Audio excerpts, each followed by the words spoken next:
Hello, this is Christina Barn. You're watching Black Tea News.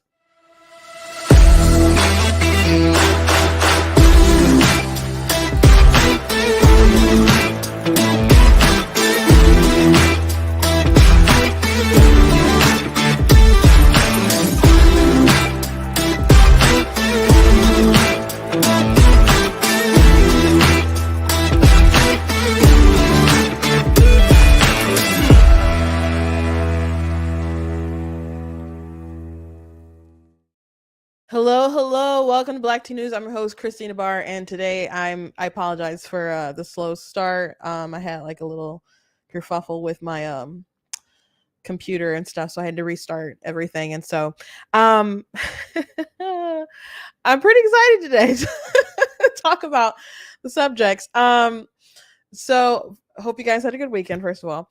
I had a good weekend for sure, but today we're going to be talking about this blow up, this insanity from the media about Trump saying that there's going to be a bloodbath if he loses.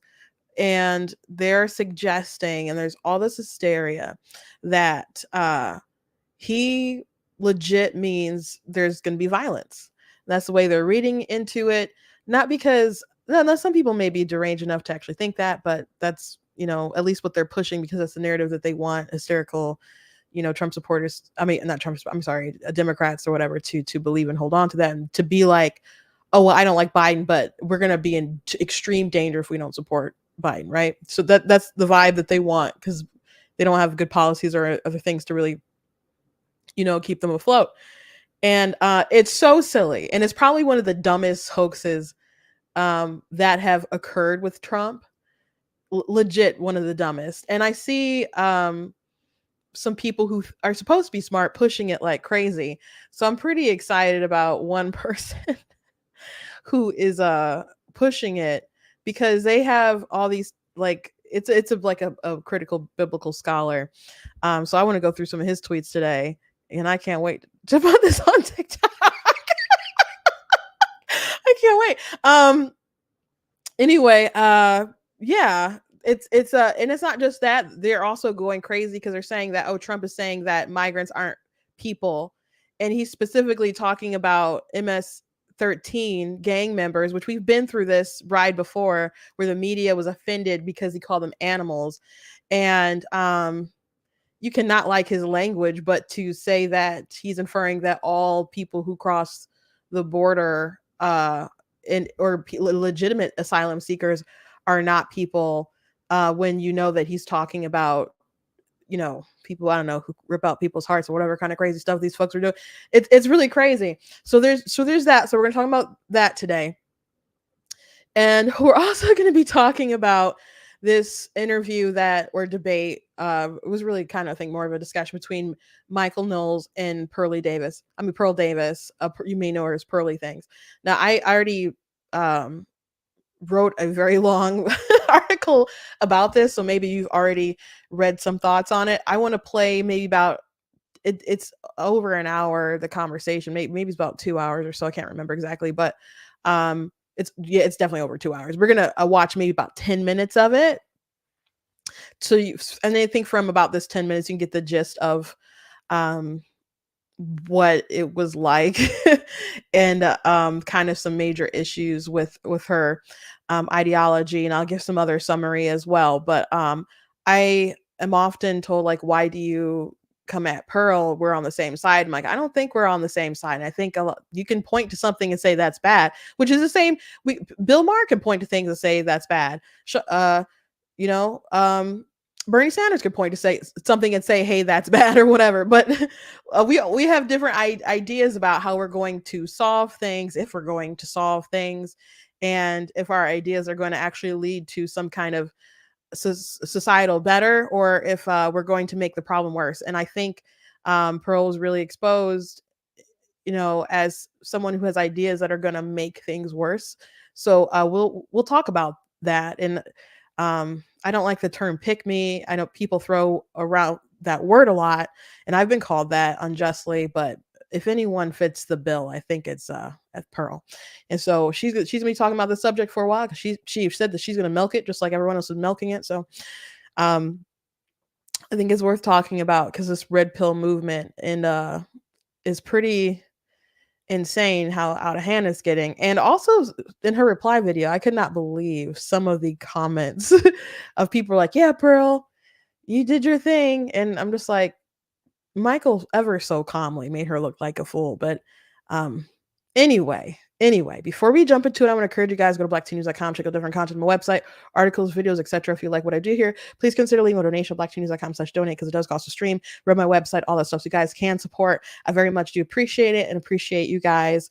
You guys can also check out different merch that we have available at blacktnews.com, like this black tea mug. We got this My Money, My Business shirt and other things as well. You guys can check out. So go ahead and look at that. That does also support. If you guys are watching on Facebook, you guys can send stars. If you're watching on YouTube, you guys can do super chats. I do read super chats as long as they're not like I don't know, gross or weird. Out of the ordinary, whatever. But and if you're watching back later, you guys can do super thanks. Thank you to those of you who are watching live. I see people live watching. And to those of you who watch it back later, I know not everybody can watch it live. People are working or getting off work or driving or doing errands or whatever. Whatever the case, I thank you for taking even a little bit of time out of your day to hear what I have to say. So anyway, let's start off with um, this bloodbath narrative. It's so very odd. So it's not odd because Democrats do this all the time with Republicans all the time, taking stuff out of context and then inferring like the worst possible thing ever. Like this they do it with DeSantis quite a bit. They did. I don't like Romney, but Joe Biden was guilty of like, go put your back. Well, that was actually taking him out of context. I was just saying something um crazy.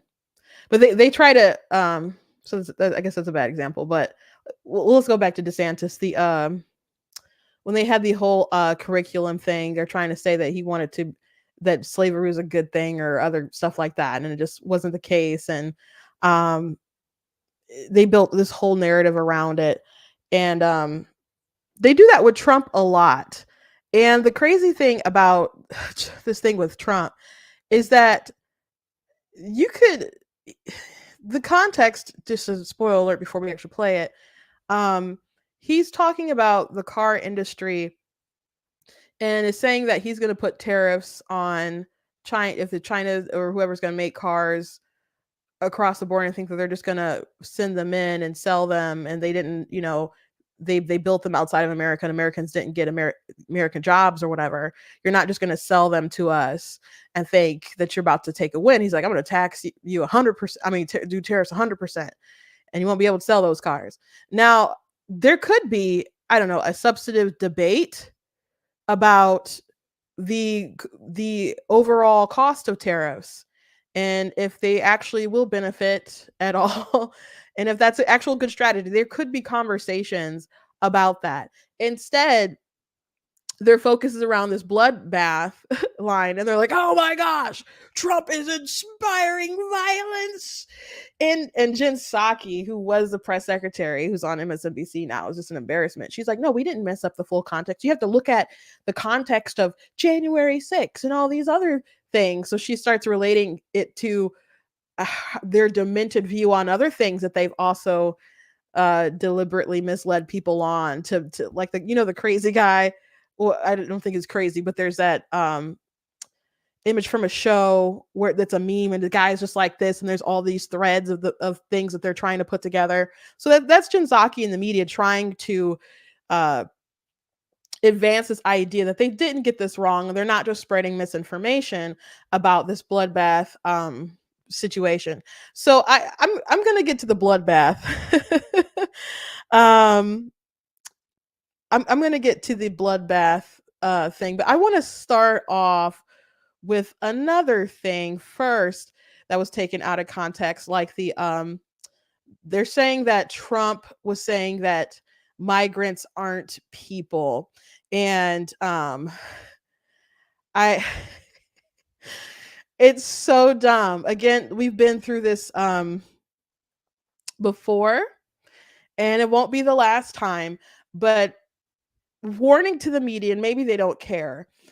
When you criticize Trump again and again and again, and you pick on him, especially with really dumb things, it makes people more inclined to shut out the media when they criticize him at all. It makes them, I don't know, more attached, like they feel like they have to defend him. Like Ann Coulter once said on the Peter Bet David or better David Bet Peter, his, there's some um if you mix those words together and arrange them somehow, you'll get his name. I'm sorry. I think it's Peter Bet David. But she was on his podcast and she was complaining because she like hates Trump's guts now. And she was complaining, talking about how she complains to the left. She's like, I could give you legitimate reasons to not like this man, to complain about this man. But you guys pick the dumbest things to attack him on, and it makes everyone else feel like they have to defend him.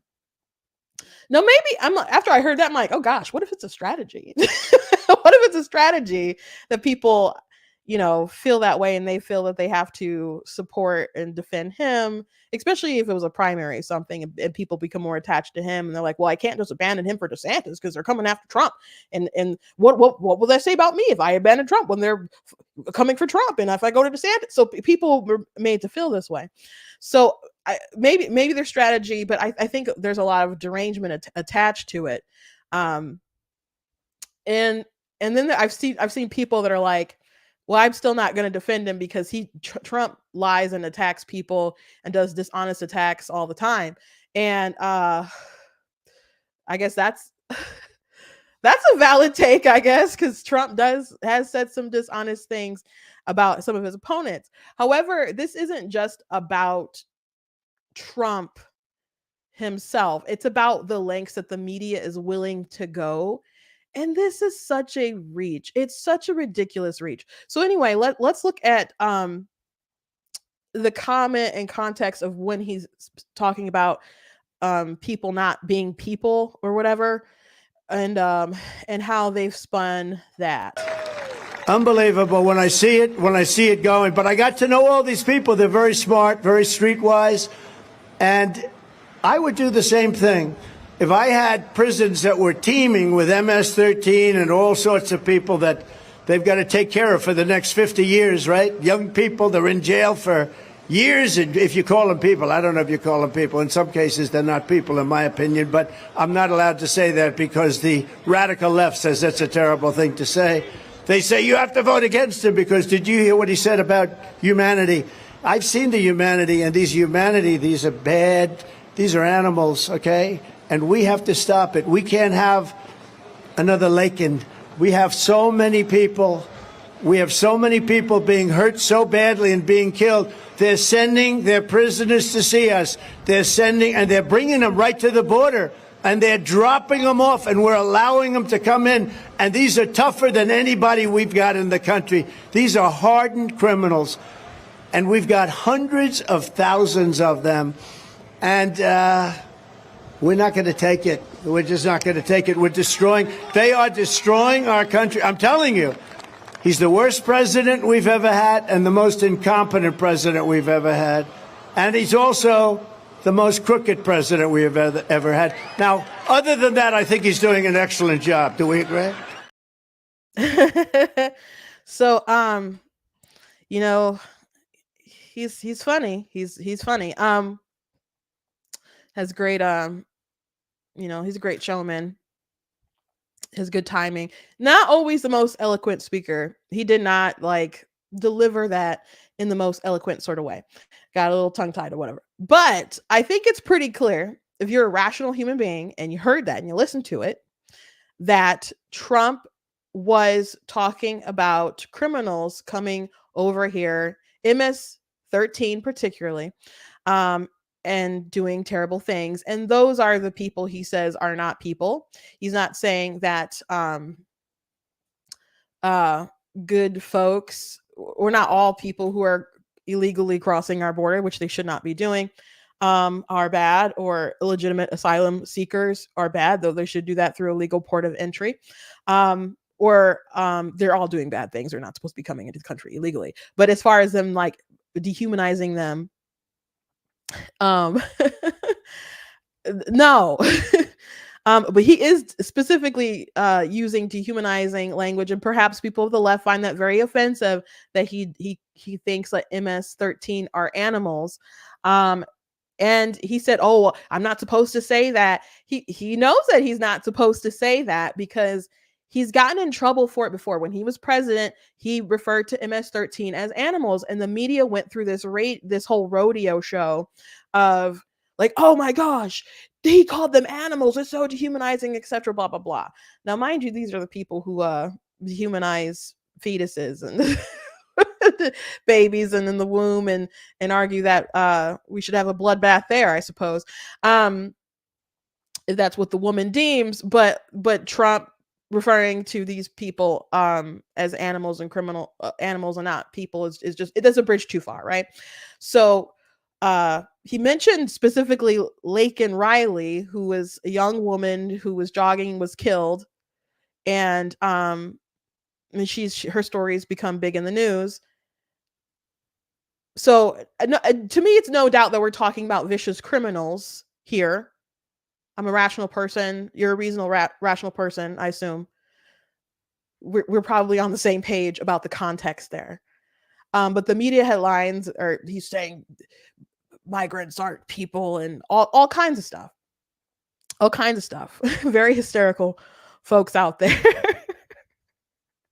It's so dumb. It's so dumb. I talked to you guys last week about how they caught a woman in Texas who illegally crossed the border, and she was part of not MS-13, but it was like Assassins Artiste, and she was known for like cutting out people's hearts and cutting off their limbs and all sorts of stuff. So, are you really that offended that Trump refers to people like that as animals? Are you really? Are you really that concerned and upset and pressed about the fact that he's using language you don't like on them? Like it's very strange to me. It's very strange to me. So second piece of the whole outrage machine today is well, I guess yesterday and still today, because they're still going. They're doubling down on this, man. They're doubling down on this. Is the bloodbath comment. So let's go ahead and look at the context here of that, because it's really not hard to figure this out at all. Mexico has taken, over a period of 30 years, 34% of the automobile manufacturing business in our country. Think of it, went to Mexico.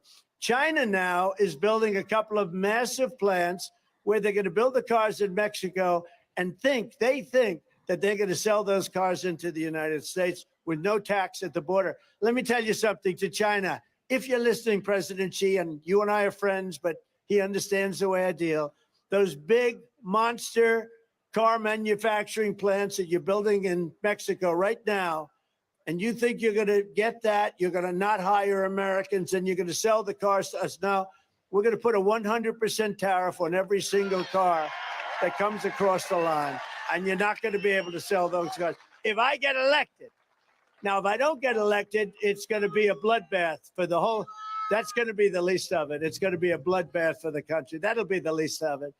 But they're not going to sell those cars. They're building massive factories. A friend of mine. So the context is about the automotive industry. Clearly, he says the bloodbath comment in between like lines about the automotive industry. Like I'm just a normal, rational, reasonable person. I assume you're a normal, rational, reasonable person, and the context is clear. Stephen A. Smith, like Elon Musk was tweeting this stuff out, and they're like, "Did the media lies? Media lies." Stephen A. Smith, he was like, just looking at that clip, he's just like, "Okay, based on this clip, yes, the media is lying." It's just that simple. It's just that simple. However, they trotted out Nancy Pelosi and all kinds of other people who are doubling down on this. Jen Psaki had a ridiculous, video about it, and which is easy to find that stuff. So, and I know other people have begun to cover that. I was watching Ben's show, and she showed those things, but I wanted to show you guys some tweets from this biblical scholar, and so on TikTok, his name is Dan McCullen.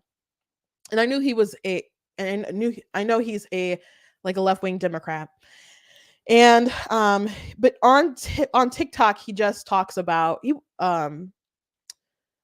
biblical scholarship. He's a critical scholar, and he won't talk about his personal convictions. He's a Mormon, or I don't know if he still believes that stuff or not, but suppose, or he's allegedly a Mormon and worked for the Mormon church and stuff.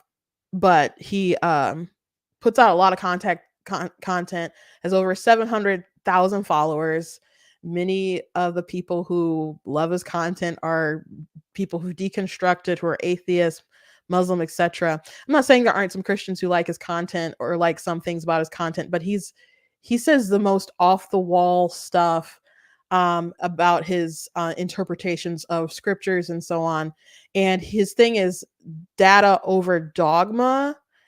And but you can look at the data and think you're interpreting it fine looking at the data, but that doesn't mean that you're not putting some dogma attached to it. So I thought his response to this whole situation was very, very telling. Very, very telling. So let me show you some examples. Let me show you some examples here of good old Danny boy. uh, okay, so in a deranged and despotic screed yesterday, the racist, mendacious rapist who had used to be president lied about the last election, called jailed rioters hostages, and asylum seekers didn't qualify as people, and warned there would be a bloodbath for the country if he didn't win. Now, I showed you those two clips, at least about the hostages. You can imagine, Trump, there's people there who are being held, and you probably think the sentences or whatever are too long, or too harsh and stuff. So that's who he's calling hostages and whatever. But the people comment.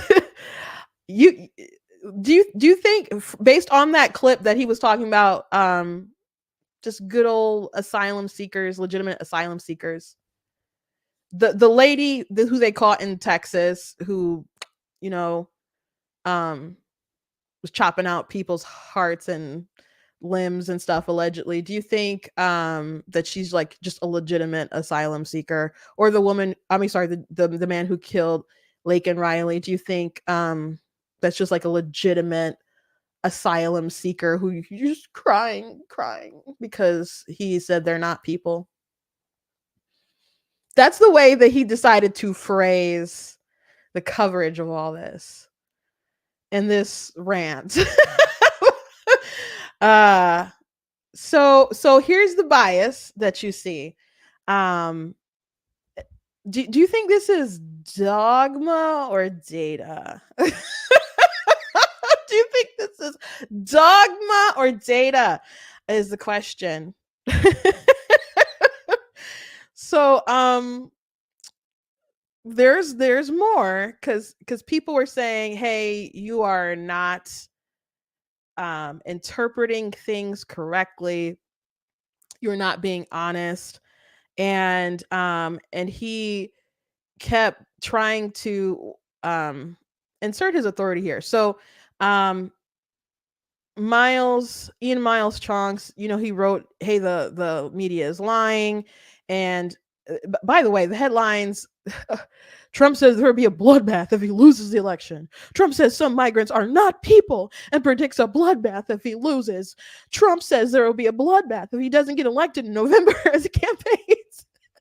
CNN at least says Trump warns of bloodbath for the auto industry and country if he loses the election. At least that's a little bit more on target. Donald Trump warns of bloodbath if he's not elected. There's just headline after headline after headline of this stuff. And so people are like, okay, this is dishonest. And Dan keeps insisting that the coverage of it is not dishonest. And he says, linguist here. The media is not lying. The reference to a bloodbath for the whole country was very clearly intended to refer to something far broader and worse than economic consequences for the automotive industry. He twice said those consequences would be the least of it.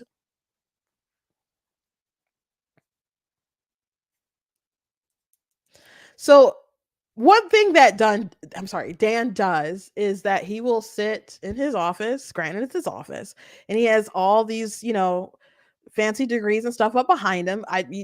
It's nice to be proud of the stuff that you do, great. But uh there is a lot of stuff that he like will assert like a level of authority when he's debating people here. And like, did you really need to be like, I'm a linguist here, I know what it really means? Do you really need a fancy degree to be able to understand what Trump said in that minute? Did you really need to go to school to understand what was going on? Now maybe you need to be educated out of like reason or indoctrinated out of reason to come to that kind of conclusion, perhaps. Because the context seems pretty clear, okay? But I guess Dan disagrees because he says, because there's something else there. There's he says that more than once to people. And he said that to Elon Musk. Because he said the media lies. And so someone said he's clearly speaking about the economic impacts. I don't understand the focus on the word bloodbath. While the extremist part of his speech gets a free pass. So he actually mentions the tariff situation. Again, that could be the actual conversation, but these people want to chase a clown car instead. Okay. I think the threatening the 100% tariff to a country America has free trade deal with Mexico makes America look like an unreliable trading partner instead of a country interested in fair dealing and rules-based free market trading regime that benefits all sides. This same kind of capricious treatment of all allies and partners is also shown by Biden, et cetera, et cetera. So pretty interesting post there with some valid concerns. And Dan kind of goes on and he mentions like that we're talking about the economic damage caused by cheap cars flooding the border. Um and he said, which means that the nationwide bloodbath he's referring to is far larger and more serious economic consequences. He said again, to say it another way, you're missing the forest before the trees. Do you honestly, seriously parse the statements as referring to a literal bloodbath? Obviously not. Trump is being Trump. As usual, everything is dramatic with hyperbole and superlatives. Haven't we had enough experience with him to treat his words with that knowledge? And then he said, of course I don't. So he doesn't think it's a literal bloodbath. But he said, I've explicitly said it's not clear. It's not clear what he's talking about. It's not that the media is lying. We just can't know what he means. I think we know what the media is implying because we can see the sort of talking heads talking about violence. So this is dishonest here. But he said it's stochastic though. It's what he does. It has inspired violence in the past and it will do so in the future. It's harmful rhetoric and he doesn't get a pass just because he's always a garbage human. The sort of language that people are using though with Trump and misinterpreting his words also leads to violence because people feel like, hey, he's a Nazi, let's go punch a Nazi. And I went to his inauguration. I know there was violence. Like violent political violence and crazy people was not invented in 2020. Like that or I'm sorry, 2020, yeah, the end of 2020 or 2021 on January 6th. It didn't just happen there the first time. So everybody's words matter, including Dan's here, and the interpretation and the narrative that the media is pushing surrounding this. Because if you really make people feel like we're about to enter a civil war, and if this person wins, it's like they're going to be killing people in the streets or something like that. What do you think is you're radicalizing your side to do? What do you think you're radicalizing your side to do? He said, if you don't want people to vote for him, my advice, stop painting him as a cartoon villain and trying to make a big deal out of every less than perfect thing he says. I hear a lot of people who want to vote for him just say they see how his words get distorted in the media. It looks unfair and it makes people see him as a victim of bias, almost an underdog. When people take the most disfavorable interpretation of his words, they can, journalists, and present that biased view as fact, it just tunes a lot of listeners out to whatever message they were hoping to convey. If you want someone to take your criticism of Trump seriously, then present a charitable interpretation of what he says and argue against that. Pointing to him as some kind of villain and trying to parse what he says under the rubric of villainy will not win over anyone who hasn't already made up their mind. Which, again, a very good post, which I already basically addressed that. So,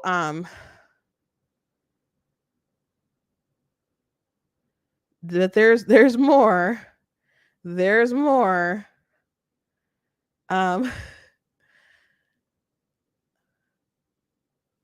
So someone said, I'm not a big fan of Trump, but I do think he is a much better for the economy and the country than Biden. And his context, I think, makes it clear that he is definitely saying there will be a bloodbath for the automotive industry and implying that it will affect other industries also.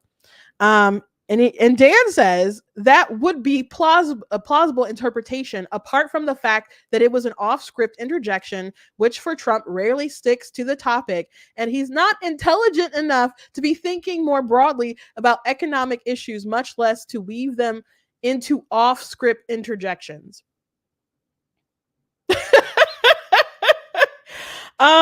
Okay. Okay, so again, Dan is a left-wing Democrat. I don't know how many rallies he's watched. I don't know how many rallies he's been to. Trump goes off script all the time. He's good at riffing. He can say some absurd things that are off the walls. I would say he could say some things that I think are dumb. I think more likely politically dumb than just like brain dead dumb. But to think that he is not intelligent enough to just know that if there's bad economic consequences to the auto industry, that it would affect the whole country. Why would someone need to really think about that? It's just an observable fact. It's not like this man was doing calculus and making graphs, like intense, intricate graphs, like on the spot. It's not like that. He to just say like, hey, it's going to be a bloodbath, and assume it's going to be broader for the whole country and ripple out. How could that not be an obvious thing that you don't really have to think about? My sister and I were talking about this on the phone not too long ago, and we were talking about how she mentioned how one time, a GM plant, just a GM plant wasn't really hiring in the area, and they had to cut back or whatever. And there's like a clinic Concentra place or whatever where people would go to get drug tests and stuff. And so that place, that business started slowing down, and people, if a good paying job all of a sudden is gone and the people who work there aren't going there anymore, then the places they go for lunch aren't doing as well, and the people who make money there aren't being able to get enough money, spend money in other places.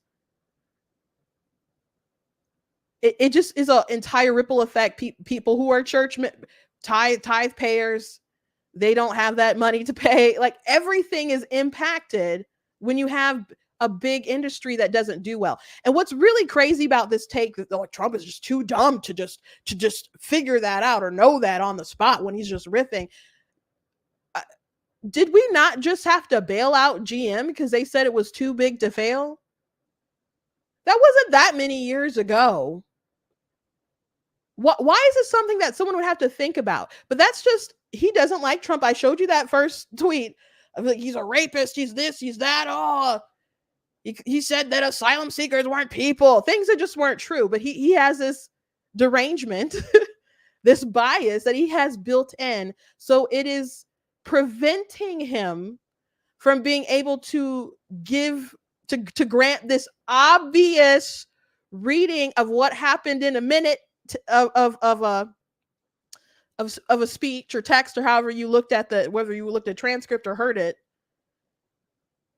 He's misinterpreting that because his bias is preventing just the reasonable sort of reading of what was going on.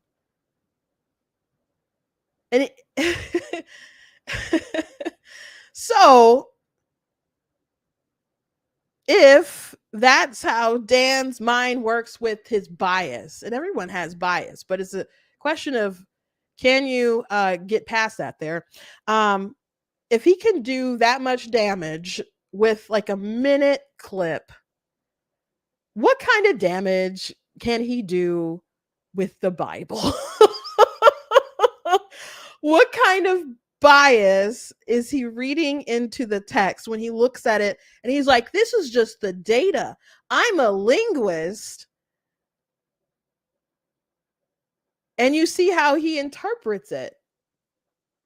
If he can do that, again, we're all rational people here.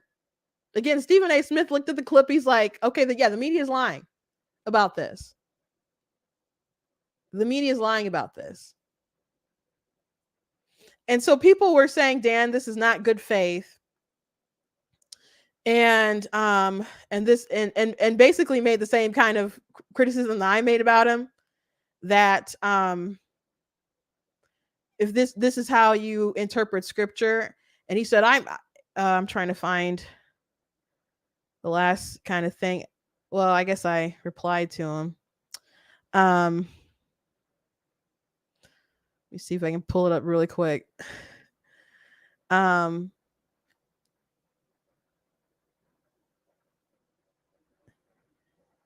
say this this shows how you interpret the Bible, and you don't approach it with clarity and good faith. And he said, my analysis demonstrates both clarity and good faith. Where's my error? Where is my error?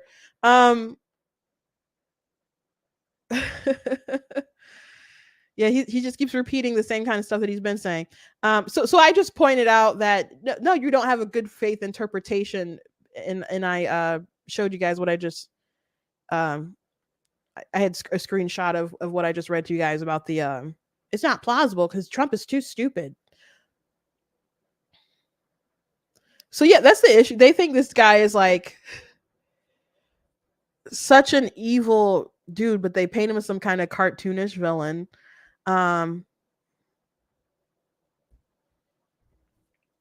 But I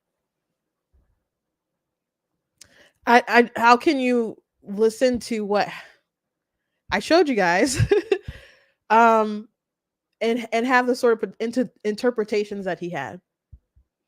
So again,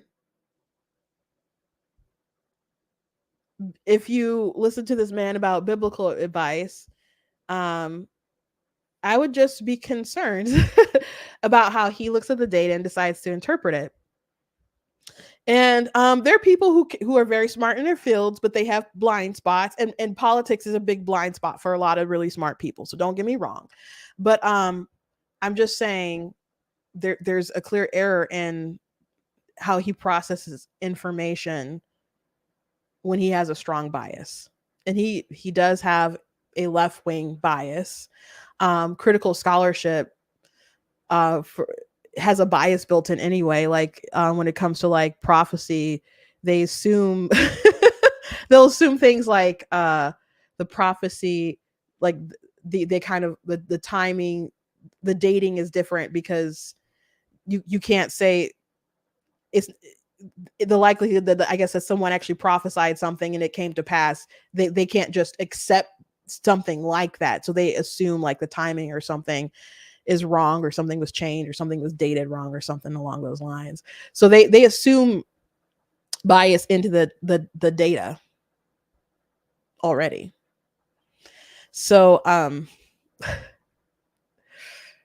Very, very interesting. Very interesting. And it's very interesting that I caught this today because I saw a video that he did with about abortion, and I'm not going to address that today. I'm going to address it fully later. But it's funny that he accuses pro-life people of inferring things into the text, but I thought he basically really inferred things into the text. So um so I'm like, oh, here's an example of his reasoning. So again, I can't wait to, I guess, just put this on TikTok. I don't know how I'll respond on TikTok, but very interesting stuff. Anyway, let's jump to Pearly things. I hope you guys had fun going through the craziness. Oh, by the way, before I do that, I do want to show you how common it is for people to use the term bloodbath. Oh gosh, let me show you this tweet. This is pretty funny. So there's this guy who's saying, just show me in a common conversation with your friends. Try using bloodbath in a casual sentence with friends. I dare you. Still think it's normal? I'm hearing a lot of excuses. Keep in mind the insurrection, stealing of the national secrets, and threats against judges, lawyers, the VP, and political rivals. Sure, we all do it. And so someone found one of his tweets and addressing Trump specifically, saying giant red wave coming. Yeah, it's called a political bloodbath. COVID idiot. So very common thing for people to use bloodbath, because it's, people use language like that because I guess it's provocative to make a point or whatever, but we can understand that we don't mean go out in the streets and hack people to death or something along those lines. Dave Smith, he had a funny joke. Hillary Clinton said, a bloodbath. What would you say if you saw this in another country? And he said, I'd say Hillary Clinton probably started a war there.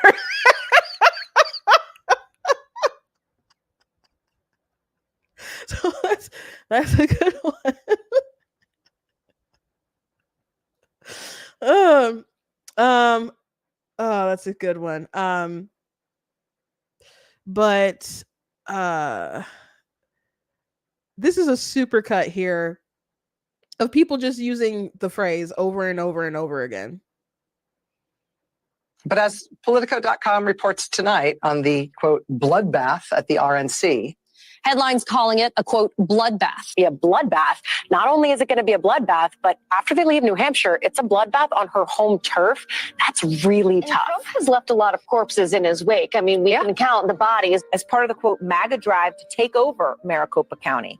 And the headline refers to it as an impending bloodbath. columnist Charles Blow has a new piece for the New York Times entitled A Biden Bloodbath. 2018 midterms, you can bet that they 100% are fearing a slaughter. In fact, the word bloodbath and massacre come up frequently. The Republican Party will be destroyed. It's going to be a bloodbath. There's going to be a bloodbath one way or the other. Bloodbath for Bernie Sanders. It's been a bloodbath. They're shaping up to be a bloodbath. Head off a bloodbath in next year's crucial midterm. Off-year elections are often a bloodbath. This week's bloodbath for Democrats, a bloodbath at the ballot box. There could be a Republican bloodbath. They'll talk about a bloodbath. It's a bloodbath. I have to talk about you. And it's going to be a bloodbath all day long. Is in for a bloodbath. Hasn't been a bloodbath on the way down. Donald Trump bloodbath. Be a bloodbath. Predicted to be a bloodbath. May not be the bloodbath. It would be a bloodbath. More of a bloodbath. It's going to be a bloodbath in November. Possible Biden bloodbath this November.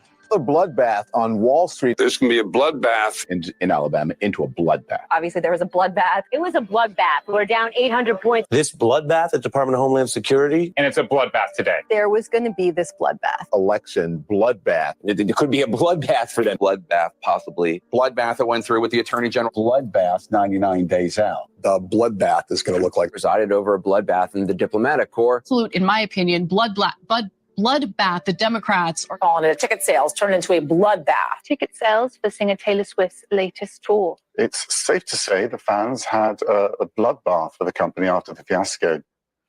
So, as my sister pointed out here, one of the definitions um, is an economic term when you're referring to bloodbath. But I don't even think if he was thinking about the fact that it's an economic term really matters, because you still um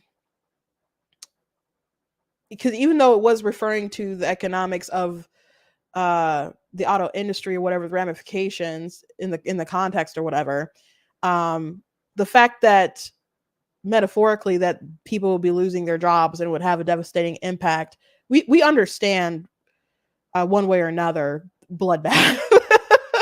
And you just heard them use it over and over and over again. So last thing that I'm going to mention is that it's one thing for the media to for this to be so ridiculous on their part, but President Joe Biden issued a statement about this, and which I find to be really grotesque, because again, this is clearly the context is about economics and not about killing people and acts of violence and whatnot. But they said tonight, Donald Trump said there would be a bloodbath if he wasn't elected, and that if he lost, there would be no more elections after opening. And don't Democrats basically say that all the time about the like they try to stress like the direness of voting for Joe or whoever, a Democrat.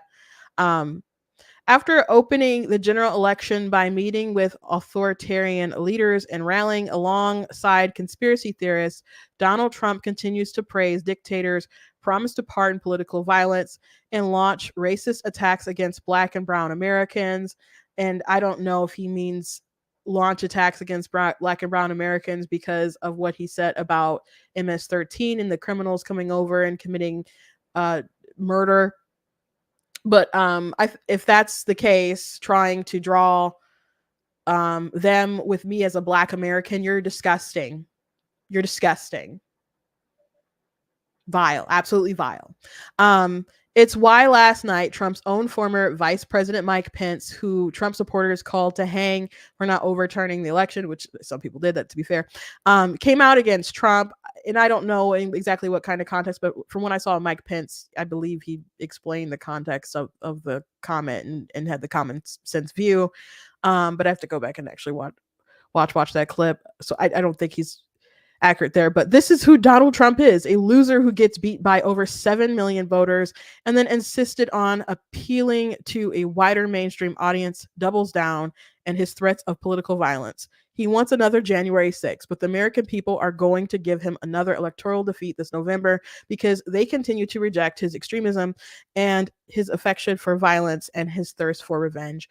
So I think rhetoric like this is pretty dangerous, and it's coming from the White House. I think any sort of common sense person would be like, no, Donald Trump doesn't want another January 6th. He wants to win. He doesn't want another January 6th. I don't think he wanted a January 6th to happen when it happened. It was obviously a riot that got out of control. Now, I don't think he should have had a rally there that day. I think he was trying to use people there for, I guess, political intimidation, not to beat people to compliance, but to be like, there's a lot of people out here and you know, it's going to have grave like political ramifications for you folks if you guys don't capitulate to our demands. So I don't know, I'm not saying that's a good thing, but this idea that like it was an insurrection, like Bolton like thought that was crazy, and he's like, I've done insurrection, this wasn't an insurrection. Like I thought there's a lot of poor thinking that day for people who went there. For Trump himself, there are plenty of people who went there who did not go into the Capitol, who did just march peacefully. I know people there who went there that day, but I wouldn't have gone personally. And I think there's a lot of bad judgment for how things played out, but I think a lot of people acknowledge that. And maybe we're ready for someone different. This is the crazy thing about how the media goes after Trump. If you look at different polling data, like I guess early last year, it did look like people were open to someone else. DeSantis was polling okay, and if it was just a two-man race or something, he definitely would have had a better shot. But once those like indictments, like the Bragg indictment and other stuff start coming in, which that one is like the craziest one, people felt like they needed to defend the man. And people became more attached to them because they feel like people are picking on him. And they're like, well, he's the one they really don't want. So they really must be afraid of all the good that he can do for the country. That's what goes through people's heads. So if they really, if the Democrats legitimately wanted Trump to not deal with Trump ever again, and for him to never be in the spotlight or whatever ever again, they could have just like left him alone. That would have been the best thing to do. The best thing to do, because him being like a side operator of like endorsing candidates, but like it didn't go too hot in the midterms. So if they didn't make people feel like they have to defend him, and there's still plenty of people who are like, I'm not defending him. But there's plenty of people who feel like it would be wrong to not say something because it's so blatant. If they would have just left it alone, he wouldn't be a thing. If they would have just left it alone, he would not be a thing. I heard that he wasn't going to run again until they started doing a bunch of crazy stuff to him, and like the Mar-a-Lago raid and all that stuff. That's what I heard from the streets, the grapevine or whatever. So this is crazy to me. And Biden, I had retweeted, so this is a statement they put out, but Joe Biden also said something else. Let me go to my profile. I think he said it today. It was like, yeah, the very top. He said, it's clear this guy wants another January 6th, but the American people are going to give him another resounding electoral defeat this November. And I just said he's too dangerous to be president, to spew this kind of rhetoric. Like his State of the Union was bad. He's had other speeches that were terrible, but it's just very clear that where he wants to go. And by the way, he didn't no way he tweeted this. It was probably the press secretary, because she one time she accidentally tweeted something that was obviously a tweet from her, but she did it from Joe Biden's account. So I don't think he wrote that, but that's what they're using his platform to push this narrative. So instead of just being honest and having like normal conversations about the tariffs, like substantive conversations, they go through the hysteria because Joe Biden doesn't have good policies. So they have to go dial everything up to 11 and say, if you don't vote for me, there's going to be blood in the streets, and this guy is dangerous and he shouldn't be president again.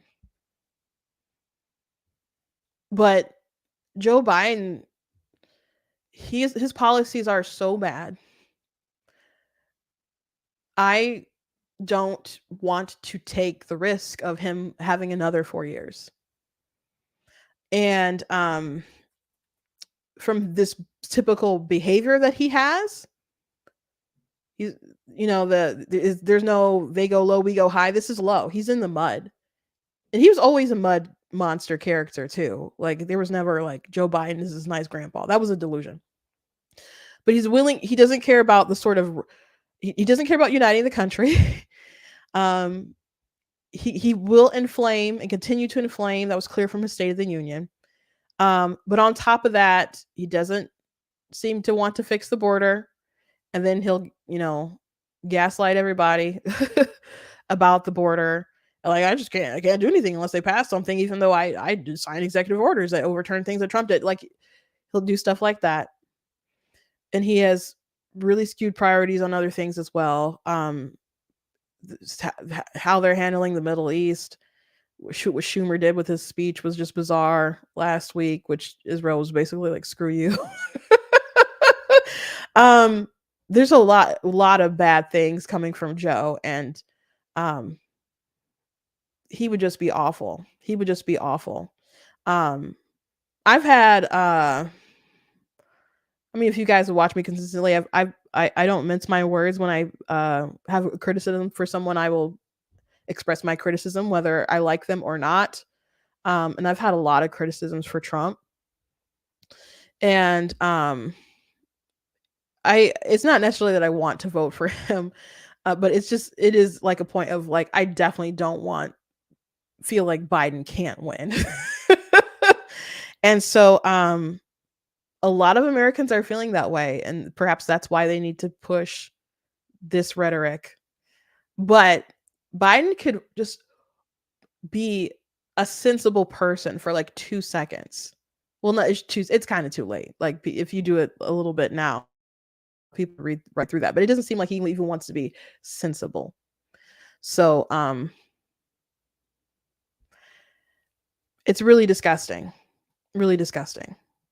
And then these people pretend like they weren't into violence and BLM, and pretending like there wasn't violence in the streets, and that his VP wasn't paying to bail out protesters, or promoting a fund that would bail out the protesters, and all kinds of stuff. I could go through a much longer rant about all the things they did in 2020. But let's move on, because I do want to watch this thing with Pearl with you guys. And okay, so this weekend, I guess on Saturday maybe Saturday is when it dropped, but Pearl Davis and Michael Knowles from the Daily Wire had a conversation about marriage. So Pearl has been railing against marriage for a while, trying to stick up for men and the raw deal that they're getting in court cases and all kinds of different stuff. She's actually working on a documentary about I guess men who get the shaft with marriage. And so she's claiming she's not telling men not to get married. She's just wants them to know their risks. But in this interview, and not in this part that we're going to play, she did say things like men should withhold their vote until they change the laws. But then she'll be like, I'm not telling men what to do. So to me and to Michael, you kind of noted, like, it seems like you do tell men what to do. You just don't want to take like responsibility for the things that you're advocating for them to do. And I already wrote a piece about it, an article about it, that summed up a lot of issues that I have with Pearl, summed up this conversation and some other things about her. I don't feel that she's on our side, and like, as far as like conservatism and stuff. And she's someone who's watched Daily Wire and voted Republican and other things. I think there's a lot of things that we agree on, sure, and there's things people I'm not ideologically aligned with that we'd agree on stuff as well. But the issue with Pearl is that, other red pill people, is that their prescriptions for life, I think, are going to lead to a more damaged place. Michael Knowles points out that she has very liberal sort of tendencies, and just basically the opposite side of feminism. Like they're the same coin, just two different sides.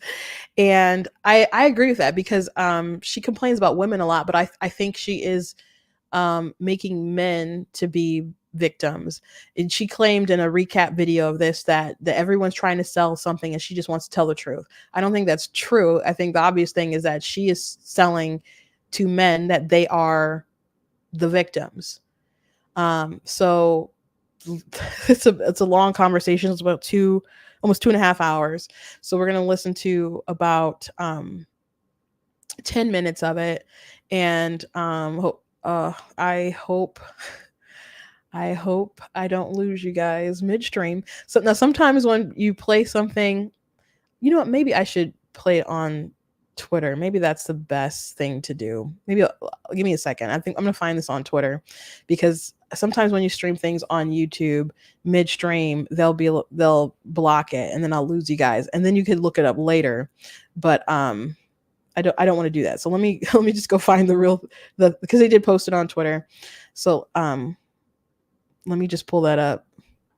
Sorry, I'm just thinking about that while I'm with you now, but I think we can find it pretty fast. I don't know how much he's tweeted.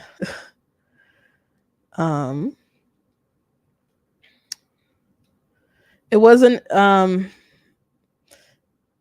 oh gosh, why is it so much shorter here? Oh, because they don't list the time the same. Okay. I found the whole thing. Okay, I okay, got it. Okay. Thank you for your patience. So we're gonna start this in about an hour and 45 minutes. Because I think this gets to like kind of start summing up. I think this is a good kind of chunk to kind of get where this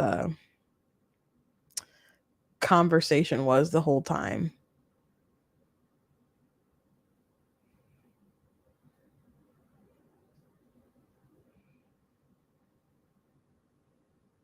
Okay, this will start from here. But I'm not really I don't think coddling women helps us. I don't think addressing social reality. I think it's just a bunch of excuses. I think as a woman, I know women in the same environments that picked completely different things. So that's my opinion. You can disagree, but I know women. Right. People are I know different. women. Yeah, I know women that they're in the same family. One chose sex work or something similar. One chose to be a housewife. Same family. Right. But if you're saying, like, to the point you opened with, when you say, look, it's different for the younger than 30 women or whatever, it's because the social circumstances have changed. I agree with you. But then the thing that has changed is not the women and the nature of the women. The thing that has changed is the social circumstances. And so the place you're placing the blame, even you, as you describe it, is in those changing laws and customs and norms, not on the nature of women. No, I still think you're responsible, but I don't think the laws are fair to men. So you would, and you would change the laws, but you don't blame the laws for the problem. But you would change them anyway because there's no way. If I can legally kill someone, should I? It depends the circumstance. But in general. What's in general? I mean, if he's like threatening your family, perhaps. If he's just, you don't like the cut of his jib, probably. Yeah, not. but you know what I'm asking, okay? I don't know what you're asking. Pearl, I promise you, I do not know what you're asking. That's what I'm saying is, like, just because you can do something, it doesn't mean you should. It depends what the thing is. Like, what's your? I'm really just confused at what your point is. So, are women responsible for their sin, or they're not responsible? I think culpability for sin is contingent on knowledge and free consent, which are depend upon, to a large degree, how one is educated. And the question of education is very important here, because the begetting and education of children is the primary purpose of marriage, which is a natural institution. And so it seems to me that the idea that you are furthering and advocating, which cuts against the practice of marriage today, unravels all of these things. It doesn't cut against the practice of marriage. I advocate that the laws should change. Right. And until the laws change, men have to decide for themselves. I think you're skirting the issue. I think that men are tired of being told what to do by women. So I think every man has to decide. Do you disagree that every man should decide for himself what makes sense in his life? I do. I think men ought to do what's right. Okay. And you know what's right. I hope I do. I hope I've cultivated my faculties of reason and moral conscience to such a degree that they can correspond with God's grace and basically lead me right. Yeah. I mean, it almost sounds like you're playing God. No, but I hope that I'm cooperating with God. And I'm a rational creature made in the image and likeness of God. Okay. And that fact is borne out in my reason, which is what we're supposedly here to do. And the fact, Pearl, that you keep backing away from using our reason to come to certain judgments about how men ought to behave and about good and bad and right and wrong seems to me a denial of what is basically the premise of any conversation, which is that we can know something about reality and come to conclusions about it. And I think you do come to those conclusions, but then you evade the responsibility for it by saying, I just tell men to do what they No, I think that facts don't care about your religion. So I think facts don't care about the way you feel about them. What do you think a fact is? I think that. So I'm gonna, a lot of stuff was said there. I'm gonna try not to interrupt too much, but we'll probably still be here for a while, guys. So Michael has pointed out that Michael is against divorce, period. And Pearl saying we should change the laws so they're fair toward men, because women are incentivized to leave marriages because they'll get custody of the kids and they'll get money, etc. So earlier in this conversation, Pearl has said things like, I think we should get rid of alimony and we shouldn't have child support laws. Women are not entitled to it. So Michael at one point pointed out that it sounds like Pearl isn't really fighting for the institution of marriage itself and protecting that. Her solutions seem like they would actually just make divorce easier for men to do. So if you were a man and you decide to leave your wife of like 20 years who was a stay-at-home mom and to go, I don't know, chase after some young skirt who's maybe fitter, not quite as plump or whatever, and you don't have any alimony, you don't have any child support for any of those kids who are like, under 18 or whatever the age limit is, do you think that would be better for society? Wouldn't that incentivize men to put their wives away if it's not cheaper to keep her? Well, she brought up that phrase in this conversation, but so those are the kinds of things that she spouts off, and it sounds good to men. Sure, yeah, oh yeah, sure, don't have to pay alimony. Good, which alimony can be flipped the other way. It just depends on how much money you make. Jessica Simpson had to pay Nick Lachey, but they do that because you're accustomed to a particular financial lifestyle. And again, like I use an example of like a single mother and stuff, you're taking care of the family, taking care of the home, not necessarily getting work experience and stuff. So maybe you're used to a particular lifestyle and all of a sudden you can't take care of yourself and your kids, and what, you have to work at McDonald's or something to meet ends meet while he goes and plays off with a new young thing. So I'm concerned about her particular sort of solutions. Also, this idea of pumping that marriage is bad, marriage is bad, marriage is bad. Okay, but Michael keeps pointing out, though, in the conversation that men are still ordered or conditioned to still want women and to still make children. So what are the options here? Are they going to celibate? Or are they going to just embrace a hedonistic lifestyle, as myself and Michael would refer to it as, of people just not getting married and fornicating and etc. Like, I think that's more the reality of what Pearl is promoting, without saying, hey, go ahead and sleep around. But she has more ire toward women who sleep around than men. And you heard her say that men do what they want, and men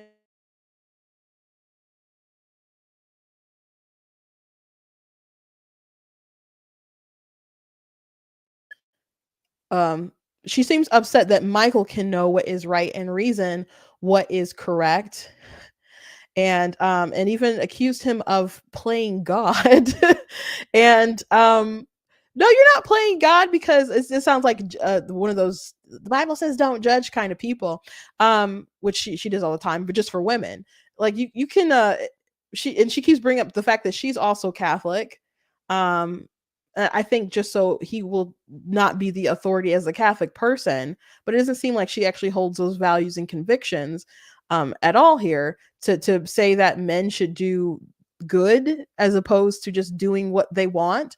And that's why he accuses her of being more of a liberal and worshiping the individual rather than aspiring to just do good and virtuous things. No, we shouldn't tell men to do what they want to do.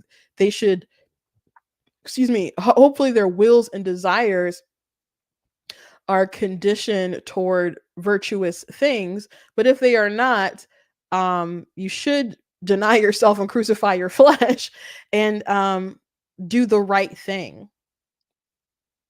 That's what men should do. And she doesn't have a problem telling women to do things that she thinks is right, but she doesn't want to do that for men. So all kinds of major issues with Pearl, but let's continue to watch their conversation. What do you think a fact is? That women are paid to leave marriages. That's just a fact. I thought you were facts in general. And so, I mean that's just a fact. And the way you feel about it doesn't change the way it is.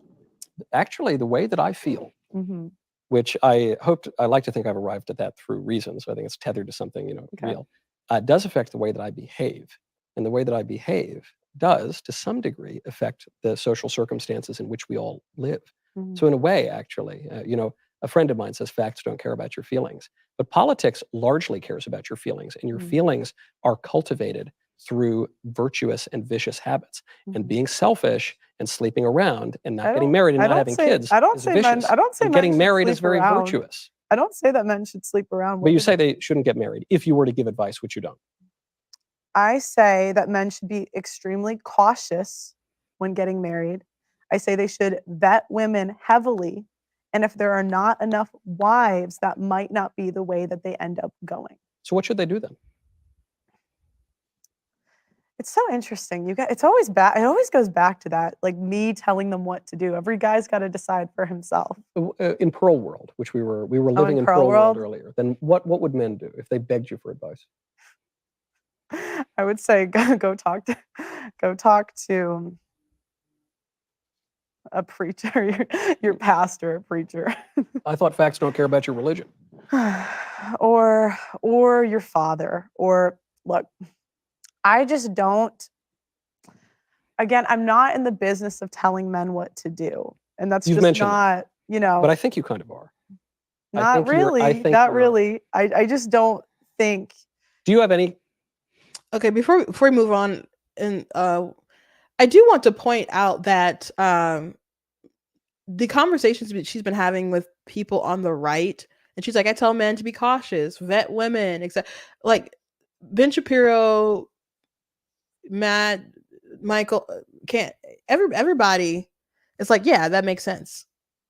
You can mitigate your risk by doing those things. And when people say that marriage is good, but you can mitigate your risks, Pearl like downplays it and just like as if you really can't do it.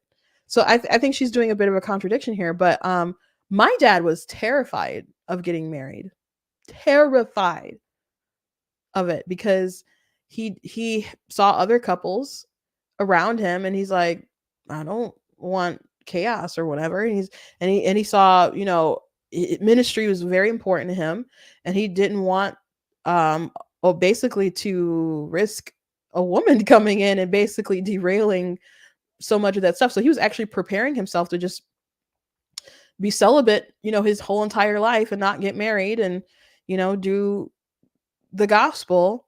And he gets so much fulfillment from having a family, having children who are also involved in the gospel, us traveling around, praying together, preaching together, doing music ministry and stuff. All the kids did music, and we'd sing, and my youngest sisters would rap and he would minister and stuff. So like Christian rap guys. And people were extraordinarily blessed, not just because he's good at preaching or whatever, but because they saw a whole family like working together in ministry. Like it's a different testimony. It's frankly on the rarer side. I've been, a lot of places, seen a lot of things, but people are really, really blessed by the unity of our family, especially being all involved in church and stuff. Because to everybody that is kind of out there. You might have a couple kids, but when you have like 7 of them, so like we went to the Philippines, and that was actually a really rough trip for me. But people are like, we didn't even have faith to believe that God can save a family like that. So, and I'm not trying to toot my own horn. I'm just trying to convey the testimony that my father was terrified and almost missed out on. And the reason why he decided to get married, or even ask my mom out at all, is because God told him to. And maybe you're out there and you don't believe God can speak to people. Well, that's what happened. It's a long, beautiful story. To walk through that process of pursuing my mom and her eventually, saying yes. And they have a beautiful life together. And he had a friend that was like, didn't really see it because my mom was very quiet, and their perception of what a first lady should be is someone who's outspoken and doing all sorts of things. And my mom is just very chill. She doesn't need to sit, on the, pulpit or whatever. She just, would just sit in the back of the church with her kids if she could. But she sits in technically the second row with her kids. And that's, and even with the, her not being like an outspoken person, like, well, I had to be kind of more conditioned to it. I'm actually very, very, introverted, but, you can maybe get a couple sentences out of her when she comes up and speaks, but everybody's so blessed by just her being there and seeing her operate as a good mother, as a good spouse, as a supportive partner, and for the gems of wisdom that she drops. So my dad almost missed out on that, but I just wanted to put it out there that people being afraid of marriage and the risks of marriage are not new, but it's still worth it. And you can mitigate those risks. Like my dad, his people would say his mind would change like the wind. Like he wanted a good like church woman, like, and there'd be a fine woman and he'd hear her like swear or something. He'd be like, oh, I don't like her no more. Like it would be like that simple for my dad. Like he wanted a woman who really loved the Lord and live that lifestyle. And there's a lot of people who go to church, but they don't really bring that church home. And that's something you have to observe. That's something you have to pray about. And he had the leading of the Holy Spirit. Not everybody believes God can speak. I don't know how people operate in the world without the Holy Spirit, but it's not a new thing.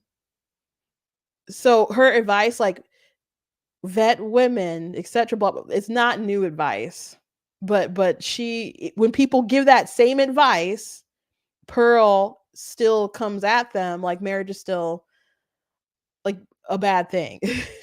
Overall, that's the thing, that's the vibe that she gives off.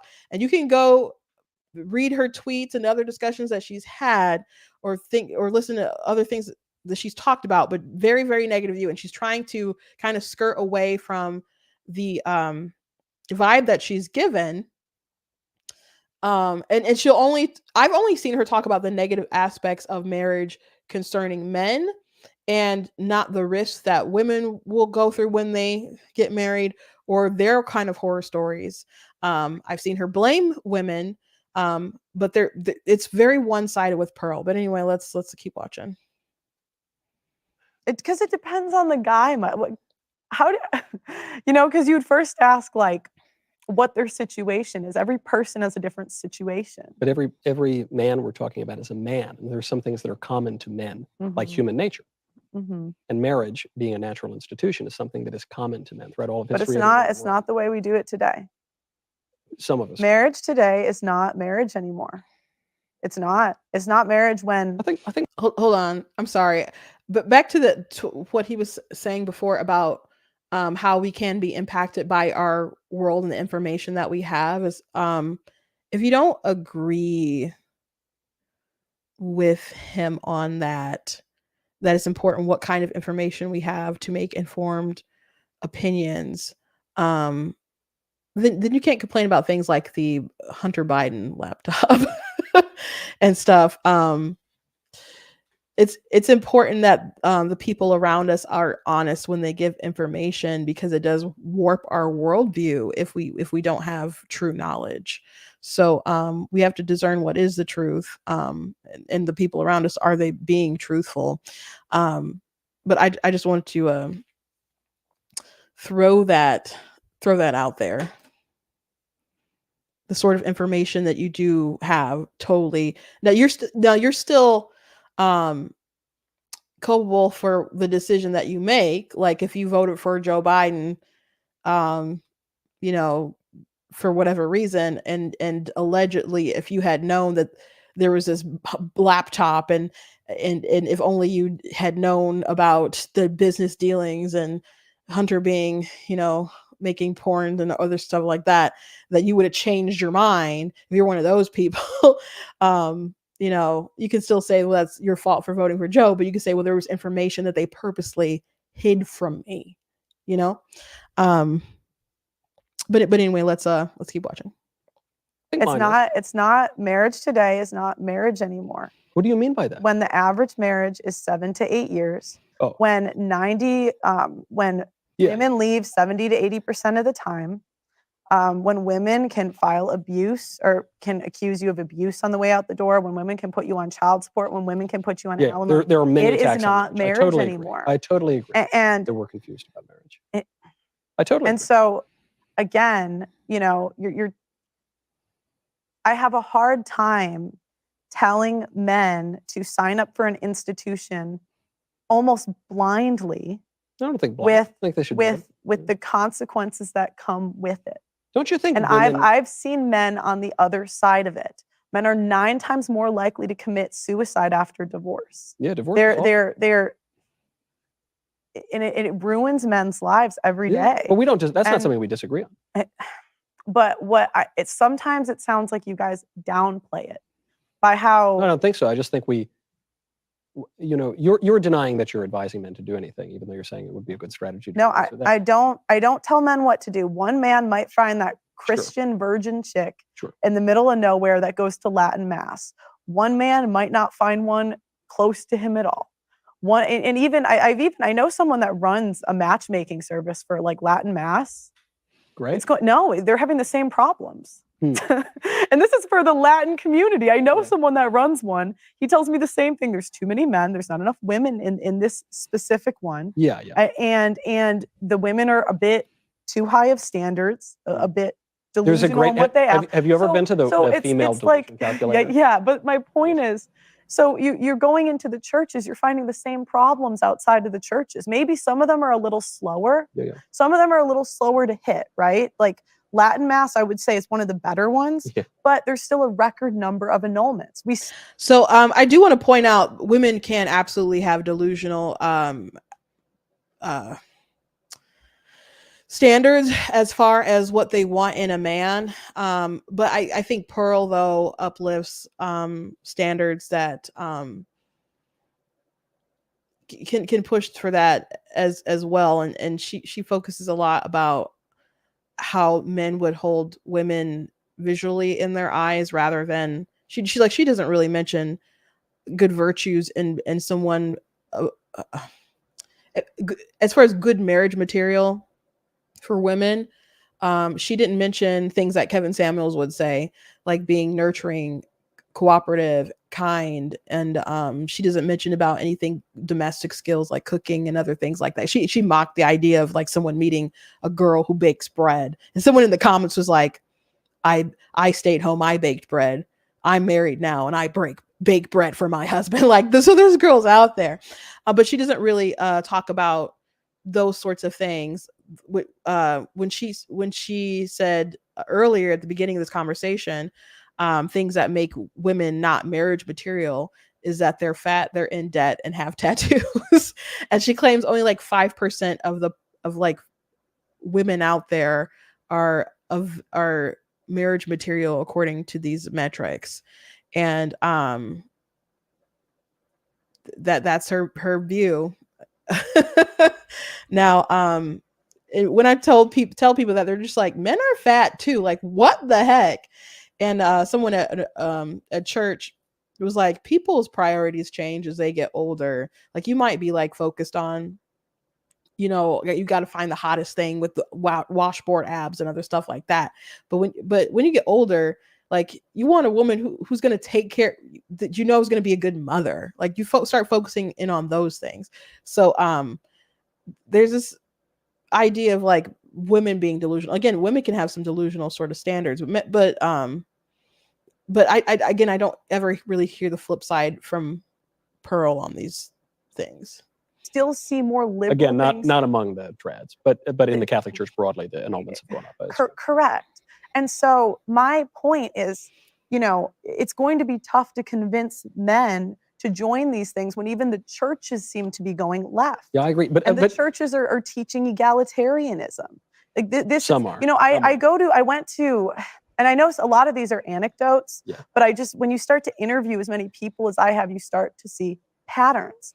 And, I'm hearing from men that the church makes their wives worse, not better, because they're being told in Bible, like they're being told in their Bible studies that they're women led, and they heretics get all these, and schismatics have created problems for all of history. Yeah. But I don't think the church is a failsafe in a society that pays women to lead. Yeah, no, there's risk in everything. But to your point, Pearl, you've said that look, you're not prescribing anything. You're just observing how things are, and the men don't want to get married. And right, I guess what I'm observing is that men still like women, even with all the kind of weird rainbow stuff. Men still like women, and women still like men, and they're still going to get together, and they're still going to desire children, or at the very least, they're going to do the things that lead to children. And so that's going to happen, whether you advise them to do that or advise them not to do that or whatever. And so in that case, don't we need to deal with what that institution ought to look like, rather than say, sit on your hands until we change? No, I say fix the institution. That should be the number one thing, because men are not going to return to people are not going to return to marriage until you make the institution more fair. Well, what they'll do is they'll return. Yeah. Doesn't matter what you say. It doesn't matter what I say. You guys have been preaching marriage for a decade, and the rates of marriage have still been going down. Why? Because the cost is too high and the quality of women is too low. How do you fix it? Right, well, you increase the quality of the women. You say stop being fat. That's the number one. Don't go on OnlyFans. It might be on the list. I don't know if it's number one. I mean, for men, that's like the number one thing. I wouldn't say it's. Okay. I'm blessed with a thin wife. Not now, because she has a child. Okay, but you understand what I'm saying. Yeah. And until you lower the risk for men, the utopia you're asking for isn't going to return. It's not a utopia. I'm describing the human condition for all of history. Okay, but what you're asking for, the families will not return. And so I'm almost like trying to plead with the tradcons. Yeah. Like you are not going to get anywhere shaming men for not getting married. The only way that you were going to see progress is by making the institution more fair for men and giving fathers access to their children. But when you say make the institution more fair for men, you're saying make divorce a little nicer for men. I think divorce is the problem. No, not the solution. I agree with you. I don't believe I don't believe in divorce. Okay, so if we could ban divorce tomorrow, great. But I think for the time being, I don't. She this is what she says, but she does backtrack when they start actually listing like scenarios. She's like, no, you should be able to divorce for that. Like, oh my gosh, you wouldn't divorce for that. I have heard Pearl, and I've talked about this before on my show. I have a TikTok about it, like a short. You guys can, like a YouTube short, you guys can find, and where she mentions that being fat, which she's very obsessed with that, is grounds for divorce. Now, if you think that is grounds for divorce, marriage is not something that is a covenant to you. It's not something that I would say that she holds in high regard. I'm not saying that, you shouldn't lose weight or try to look nice for your partner, or you should just, I don't know, throw in the towel or whatever. But a lot of people age fat together and they're fine and they're happy. But Pearl has, like, for example, Pierce Bronson, the James Bond actor, she's used the fact that his wife isn't as thin as she used to be from like 20 years ago as evidence that even though they are together, that their marriage is not happy. That's pretty crazy. My parents have been married for 43 years, and they both like got bigger together. But my mom is, she's lost a lot of weight. She's, she likes to walk at night when she watches TV. And my dad, he needs to get on a health journey, but that's not a successful marriage of 43 years. Because my dad is overweight. I don't know how much she would weigh that it being a failure because it's the man and not the woman, but she has expressed that's grounds for divorce. So if you think something like that is grounds for divorce, you obviously don't care that much about the institution, and I don't take her seriously when she said I would ban it tomorrow. So just want to add that in there. Being. So if we could do that, you know, let's go. Yeah. Right. But for the time being, it's like, okay, at least, you know, there should be mandatory DNA testing at birth. No. I don't know why because it's calling my wife a whore to do that. I mean, it's ridiculous. Why? Okay, so because women... the assumption of the first of all, mandatory, good grief, but the premise of it is that my wife is sleeping around. Okay, so I'm quite confident my wife is not sleeping around. The woman feels icky for a little bit, but then the man feels icky. I would feel quite icky. Wait. The woman feels icky for a little bit. Fine, maybe the man feels icky. Certainly he would. You're calling his wife a whore and him a cuckold. It prevents men from being put on child support and raising kids that aren't theirs. You're saying they're and married. If people want to opt out of it, fine, you can opt out. So it's not mandatory, but it's voluntary. But there it is voluntary. Yes. I think it would be better if it was mandatory. I think that's a better. So then the men can opt out. Oh my gosh, what are you? I'm just trying to figure out what you're saying. Okay, I would say mandatory DNA testing at birth. That I think would be better. But even though the men don't want it. Look at. So you're telling a man now, you're contradicting what a man has to say. Because you haven't been in that situation. Do you know what I've been in birthing rooms why do you a couple times. Why do you guys make light of like situations that Pearl, I have been in the situation and you have not. I've been in the birthing room twice. No, I'm talking about a man. So in Pearl's like recap video, she complained about they always want to make it about me and not the issues. She just said you haven't been in this position, which he has literally been in this position, and you know, it didn't seem like she had really thought this through. She didn't have a really good grasp on what mandatory is. But let's say it is mandatory. But if they just put in the law that you must get a DNA test, what happens when the man isn't in the picture? Do you put like a warrant out for his arrest and, you know, tie him together and have him come to the hospital, like round up all the suspects, you know? Like if you're like enforcing like child support or whatever, that's one thing. But like if it's mandatory just because your wife had a baby and that you have to submit the DNA of your child and the man,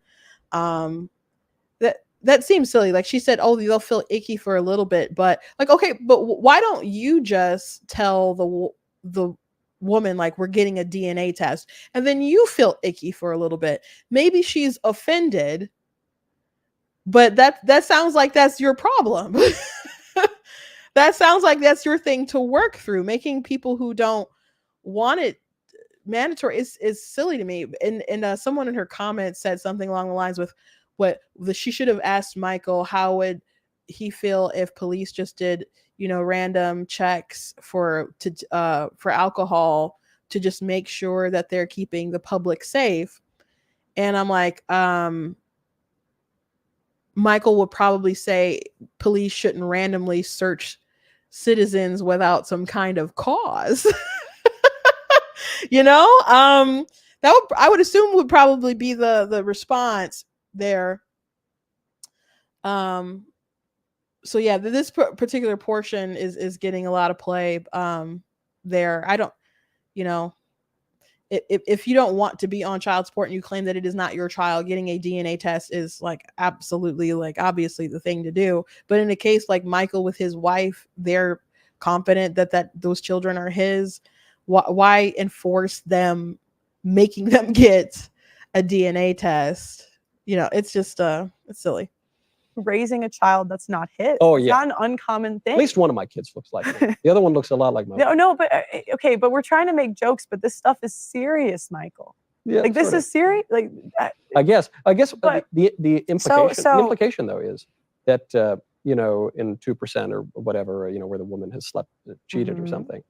And again, we're bringing in lots of different demographics and circumstances here. But in that case, then the parents get divorced? I thought you just said we're going to ban divorce.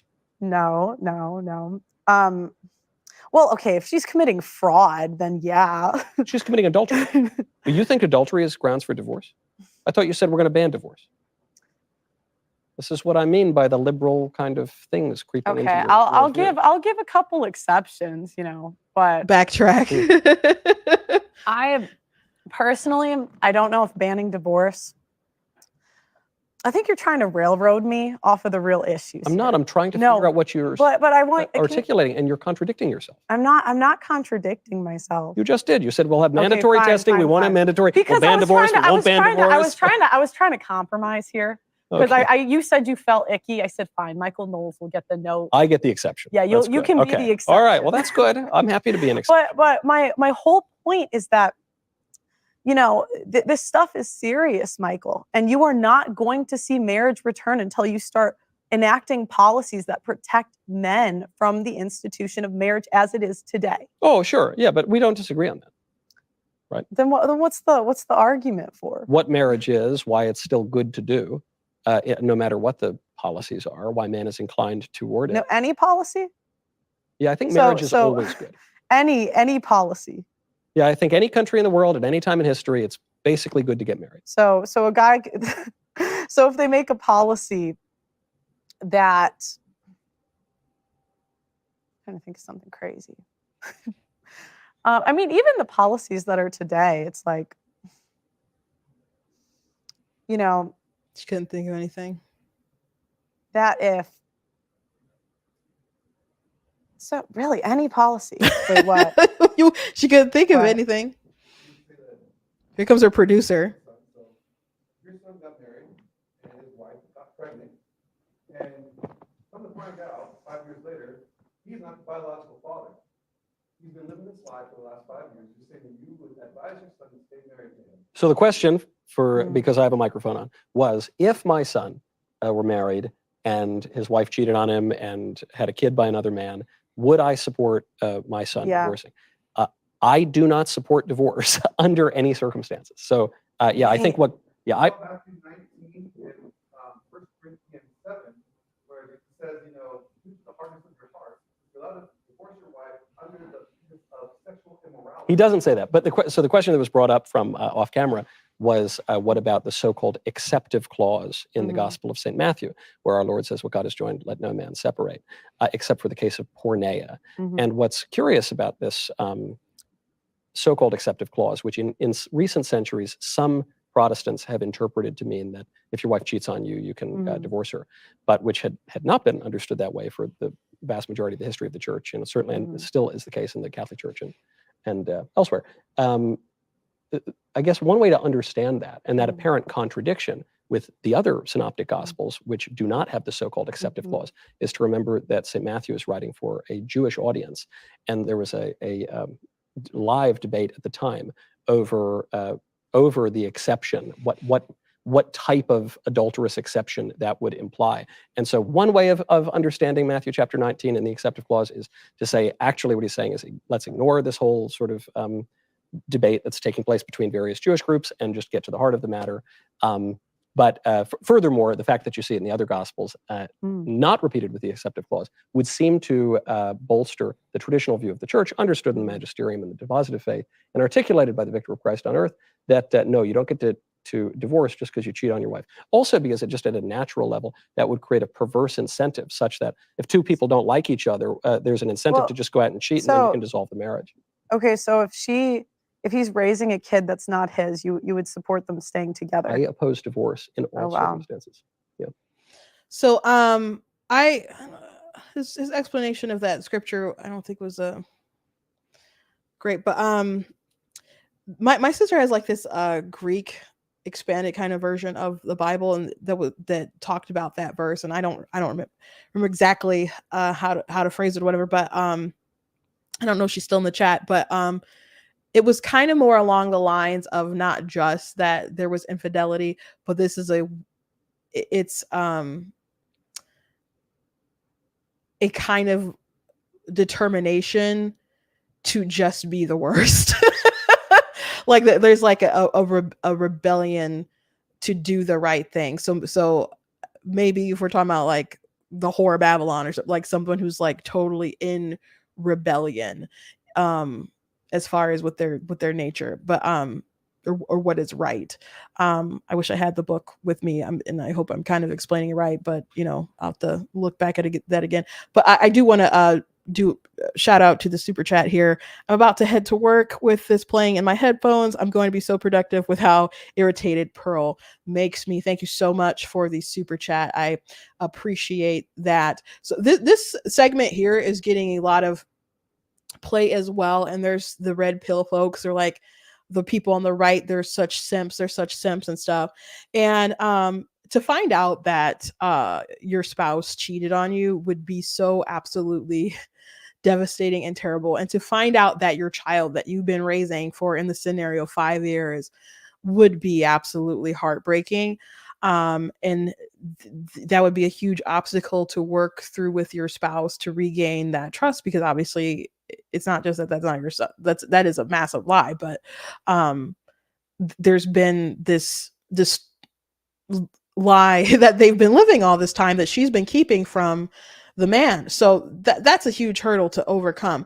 But it is kind of disturbing though, the sort of commentary that I see of people just like, oh, that's a sim, how dare, like the idea that someone would stay, or you would advise your son to stay with this woman who you've been married to for all these years, because you oppose divorce, when there's kind of no consideration of the child at all.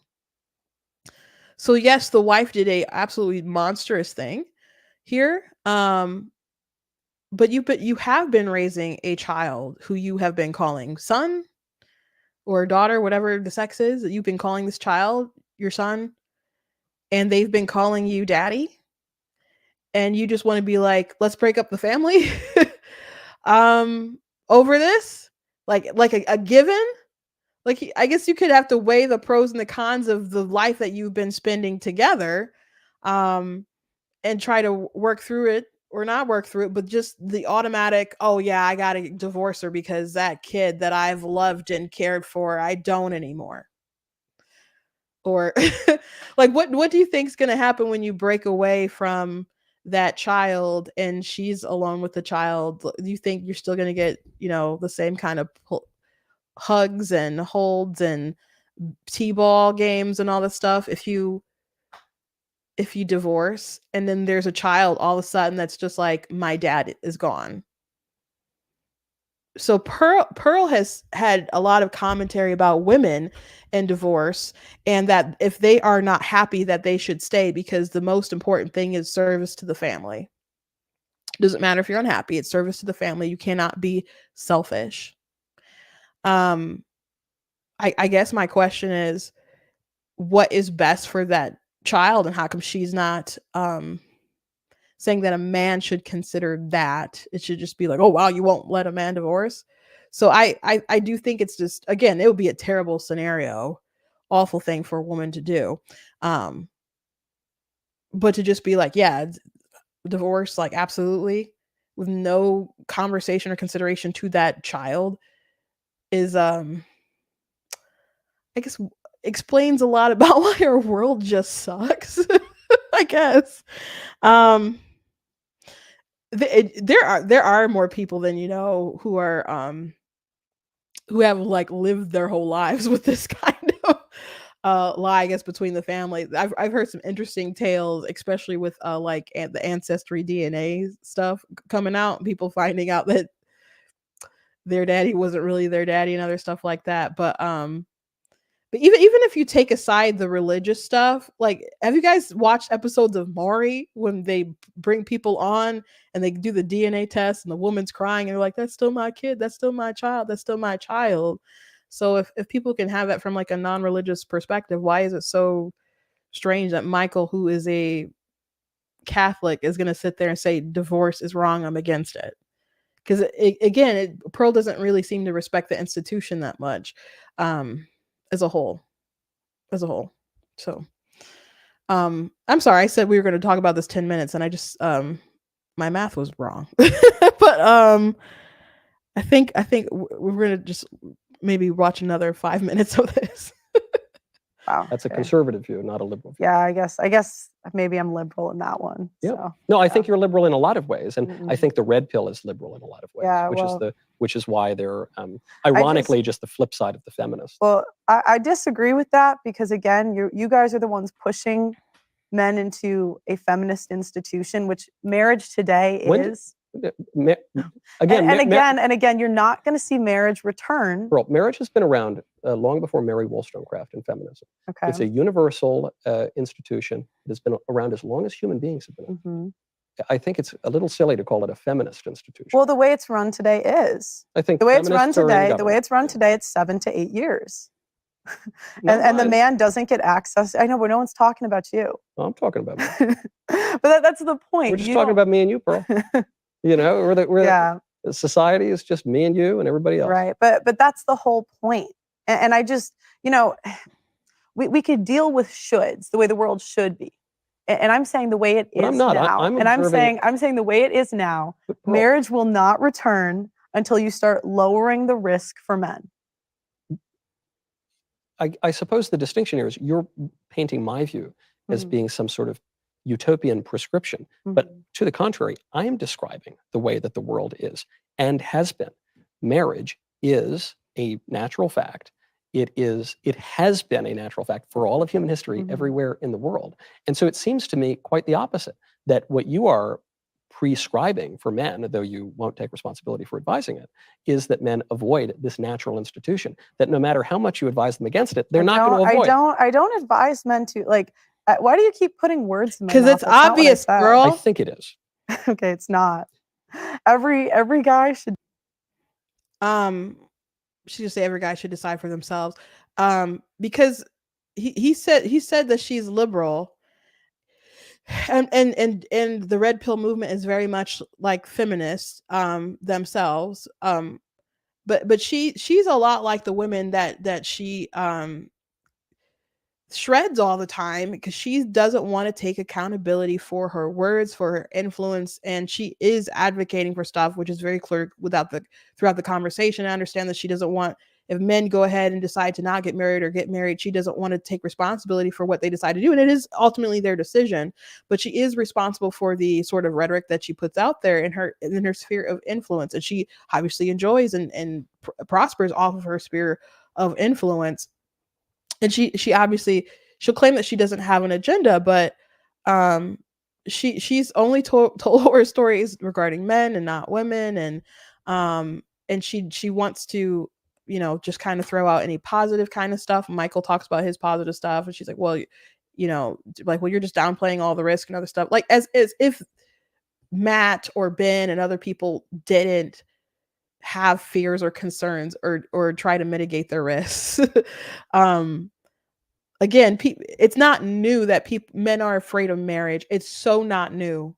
It is really not new, but that doesn't mean that it's not worth the risk. But everything she's kind of referring to isn't about protecting the institution of marriage being a valuable thing for the family unit and sacred, whatever. It's about making divorce more comfortable. Because these laws that she's referring to is making the out for the men comfortable. Like, I understand not wanting to incentivize women to leave, but she's trying to do the same for dudes, again, with like the no child support and alimony and other stuff like that. So and if men had those incentives structures, they'd initiate it too. But here's another thing to consider: just because women are the ones who will file does not mean that men are not the driving force for women to go ahead and get the divorce. Like I was talking about this interview with my sister. She said she's seen all kinds of stories of women on TikTok talking about how basically they live as a single woman even though they were married, because they would go to work, they would take care of the kids, they would clean up the house and do all the stuff while the man doesn't do much or isn't even really working at all. And they get divorced and all of a sudden their load is lightened, and it shouldn't be that way. So there's lots of men in this world who are not taking, like she complains about the egalitarian society or whatever they're teaching in churches, and women not being submissive enough or whatever. But what about men not being proper leaders in the world? And they'll get more on that subject as well. But someone did have a good comment about like if people adopt kids, that's not their DNA either. So being a parent can go beyond DNA. Like I understand it's an important thing to want your progeny to be the same DNA, bloodline, etc. But again, 5 years and you just want to throw that away so casually. It seems so cruel to me. And like we have our society all backwards. Not if your wife is like the whore of Babylon or something. Let's, that's something you got to work through, but consider. But as he pointed out, if marriage is something that you can just break, like let's say they banned marriage and the only way to get out of it was infidelity, aren't you kind of encouraging people to do that, to break the clause? To decide for himself. That's what I say. But that's a different, to say whiskey is tasty and every man should decide if he wants to have whiskey. What do you think the solution is moving forward for men? For men, I think at the political level, it would be to reform the divorce laws. How? And to ban no-fault divorce, okay. To disincentivize divorce as a financial and political matter, okay. To eradicate feminism from public life entirely, the whole preposterous ideology at every single level, to overrule the Obergefell decision, which preposterously redefined marriage and took sexual complementarity out of it, which is absurd. Once you did that, there's more to do, but once you accomplish that at the political level, you would go a long way toward fixing the problem. Then I would encourage a return of traditional religion in public life, because not only is society not secular, but it never can be, because all human conflict ultimately is theological, and everybody's got to serve somebody. So either we're going to worship the God who's like really God, or we're going to worship the God of money, or the God of casual sex, or the God of individualism, as the liberals want us to do. And I think as a lot of the red pill wants us to do. So I would restore traditional religion in public life, and the religion that built our country and our civilization. And then at the individual level, I would, I've now restored families, which is, I'm pleased to say. Wow, good job. I would recommend that individuals behave in accordance with right reason and virtue. So you've already gotten rid of the liberalism and the feminism. You've gotten rid of this subjectivism and the kind of language you use, which is just do whatever you want, man. I don't think people ought to do whatever they want. I think they ought to do what is right, and that will cultivate their desires, their very desires, to incline them imperfectly, because it's a fallen world, but largely toward things that are good and conducive to their flourishing, which is how we lived until relatively recently. So I don't disagree with any of that. Yeah. My question is, what should men do in the meantime? They ought to, be politically involved. I don't advocate an individual political quietism. They ought to be politically involved and elect good candidates and things like that. They ought to, at a practical level, go to church, work hard, put away the porn, don't do like drugs, do things you ought to do, date in a way that is virtuous. And then get married and have children and be fruitful and multiply, because if we can't out-argue the liberals, we might at least outbreed them. And what? So I just want to note that Michael here had many good policy solutions there. Like she pressed like how, and he had answers.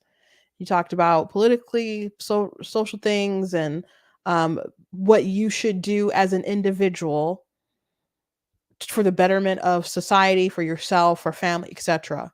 So he covered like all the bases there, and I want you to take note of how Michael answered that question and how Pearl is going. Well, the response that she's going to have for Michael's question.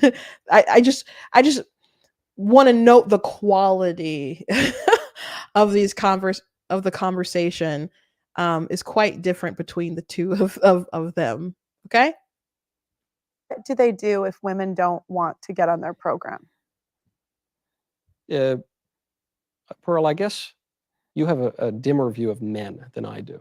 I think men can be very persuasive, and I think that men can lead women in bad ways and in good ways. Okay. And so I would recommend that men take a leadership role, as we once had in the family and in society. And can men lead women that don't want to follow? Yeah. Okay, I disagree. I don't think men can lead a woman that doesn't want to follow them. I think that's a recipe for disaster. I think that will and desire are shaped by all sorts of things, including the persuasion of good men. Okay. Yeah, I don't think you can lead a woman that doesn't want to follow you. I don't even think that there's some red pill men that would agree with that. I think someone like Andrew Tate would be like, nah, I can get that girl and have her work in my cam business. But no, men are very influential, good and bad. Like she is like, women are bad for just not submitting. But what does it say that she thinks that men are incapable of leading? Men have to learn to lead people who don't want to be led all the time. And as he says, men are very persuasive. Like she wants to blame women for a lot of the ills of society, but men have like she brought up abortion and women killing their kids all the time, but men and I'm not trying to say that women aren't accountable for their abortions and stuff, don't get me wrong, but when Michael brought up the point that men also like play a role into the politicians and other stuff, like she downplayed that. I'm like, okay, but NARAL was founded by men. Larry Later and Bernard Lawrence Slater, Bernard Nathanson is one of them, and Lawrence Later, maybe Latter, something like that. Bernard Nathanson is one of them, but they founded NARAL and not alone. I don't think there's other people involved, but they they did things to dupe the public to make them more acceptable toward abortion. They had Alan Guttmacher, who had a vision of really pushing Planned Parenthood when it's to be like really pro-abortion. He was a eugenicist, and all the Supreme Court justices who decided Roe v. Wade were men. Like there's a lot of people who have their hands in this, that it's not just a woman thing. Like there were men who kind of crafted the acceptance and the push for it as well. So women, and if you want to talk about this, they talked about sexual revolution and other promiscuity and stuff, and hookup culture, and they had a disagreement about that. And I'm like, okay, if we're going to talk about like the sexual sort of errors of today, someone you can really point the finger at is Alfred Kinsey. So he's a sexologist who's like the father of the sexual revolution, who was very perverted and used all kind of skewed data to really change our world. One of the data sets that he used was a book that a pedo used to like, he would chart how children reacted when he would touch them and stuff. And there are all kinds of perverts who would write into the Kinsey Institute, and they were like, we're not turning this stuff over to the police. We would rather burn all of our like evidence than let authorities have it. And there's like pedos and other creeps writing to them about their sexual fantasies. It's someone mentioned John Money. Yeah, John Money, another fella. So there's a lot of evil and good, don't get me wrong, that men are capable of pushing in society. So just being like women just don't want to be led. Many men don't want to be led, but that doesn't mean there aren't people who rise to the occasion and become leaders. So I don't understand, like, it's obviously a failure that the women are submissive to her, instead of it's conceiving that it's a failure that men aren't leading. Maybe maybe there's both here. Maybe there's both. Maybe there's both. But it seems very on brand for this person who's a preaches and pushes victimhood of men.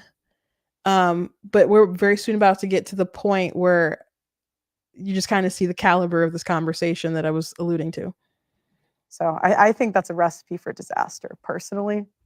But I think until the quality of the wives go up and the risk goes down. How's the quality going to go up? Told you step one, the treadmill. I mean, that's the first thing guys look at, right? Treadmill. Anything else? No, not being fat. So, what else? I mean, I think women, it's better if we save our virginities for marriage. Yeah. You know, yeah, it's better for sure. I would say not accusing your husband of abuse, taking the kids and getting fat after you get the ring. Yeah, that's true. But they've already gotten married at that. I thought we were trying to figure out how they even. Oh yeah, sorry, but that would be good too. I agree. Yes, that you shouldn't. Yeah, it's untrue. Yeah. And I think advocating for divorce reform would be a good step. So. I totally. So there's more, but that's basically what I wanted to get to that part. So he gives all these sorts of things for the betterment of society, politically, things people should do on an individual level. And when it comes to like, well, how do we increase equality? She says, hit the treadmill. And then she says the next thing is a redundant thing, don't get fat. And then she mentions fat again with the don't get fat after you get the ring. So that's the kind of quality analysis that Pearl is offering here. And a couple minutes ago, you guys saw her saying, this is serious, Michael. This is serious. Men are suffering. And it's just like those fat hoes, though. You know? And she said it's good, you know, women should save themselves, which, you know, that's something that Pearl herself has not done. But I agree, not just women though, men should save themselves as well. But to Michael's continuous point, if you're telling people to not get married, and they have particular vices, like, you know, they're sexual creatures, they're going to want to do the things that result in baby making. And if they don't do that within marriage and stuff, like she complains about abortion. Okay, but women who have 86% of abortions are performed by women who aren't married. So that's having all these social repercussions. And then she goes back to, we should have divorce reform. And again, his point is that marriage is good, divorce is bad. And her point is, we should help the parachute as people get out, and maybe they'll get in,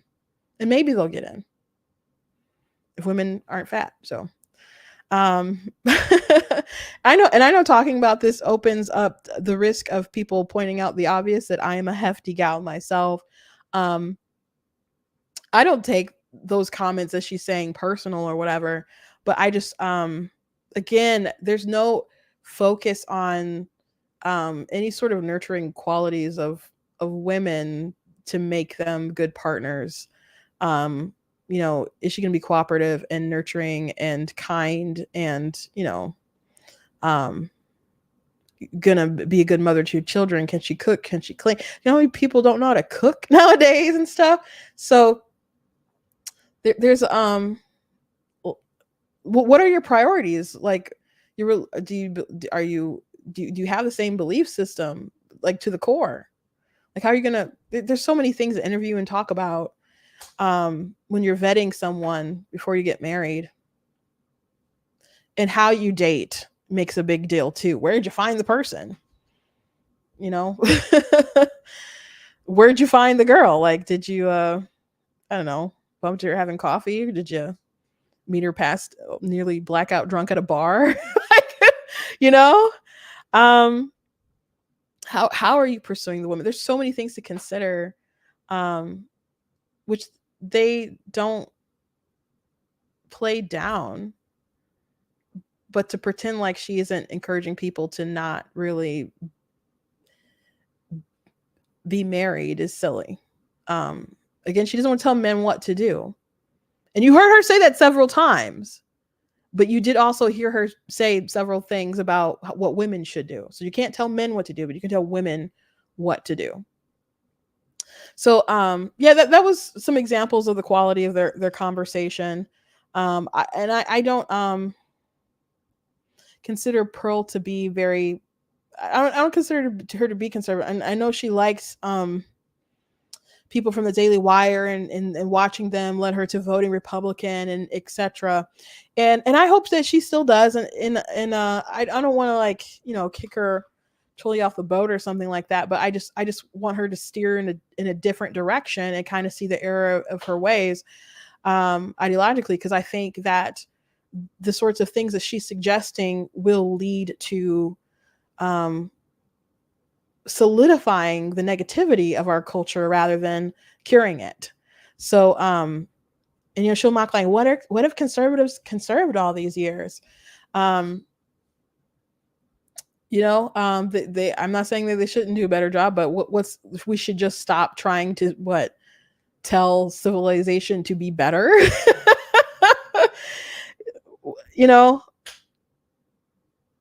There's so many people who have good marriages, good lasting marriages, or but Pearl doesn't want to look at that stuff or take those advice or whatever.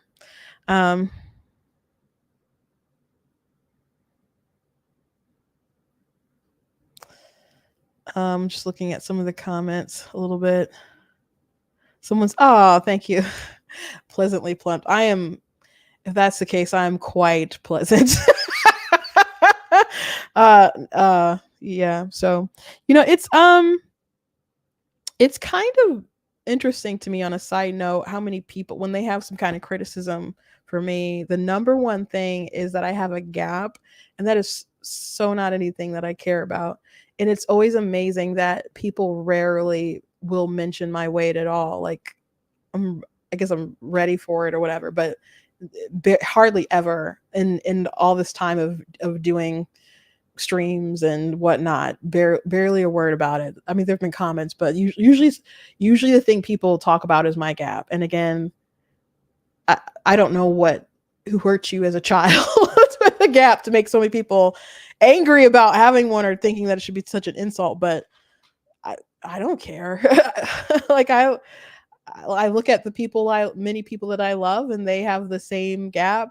Like, why would I hate this thing that I got from my dad? Or when I look at my nephew and he smiled and I smile, we both go, so we can, kind of see each other smile in our gap. Like, it's so bizarre to me, so strange to me. Someone did ask a question about my lipstick. I actually have a lip stain on. It's Bay Free. I will start putting. I have an Amazon link. I do not have it in the comments right now. But I'm gonna start, I guess, putting that probably in there. My Amazon affiliate link, so people can see, I guess, if they're curious about my microphone or whatever. But I'll put in my lip stain. If you follow me on on TikTok, I have a showcase that you can click on it and I'll get a commission or whatever for it. But yeah, that's what I'm using.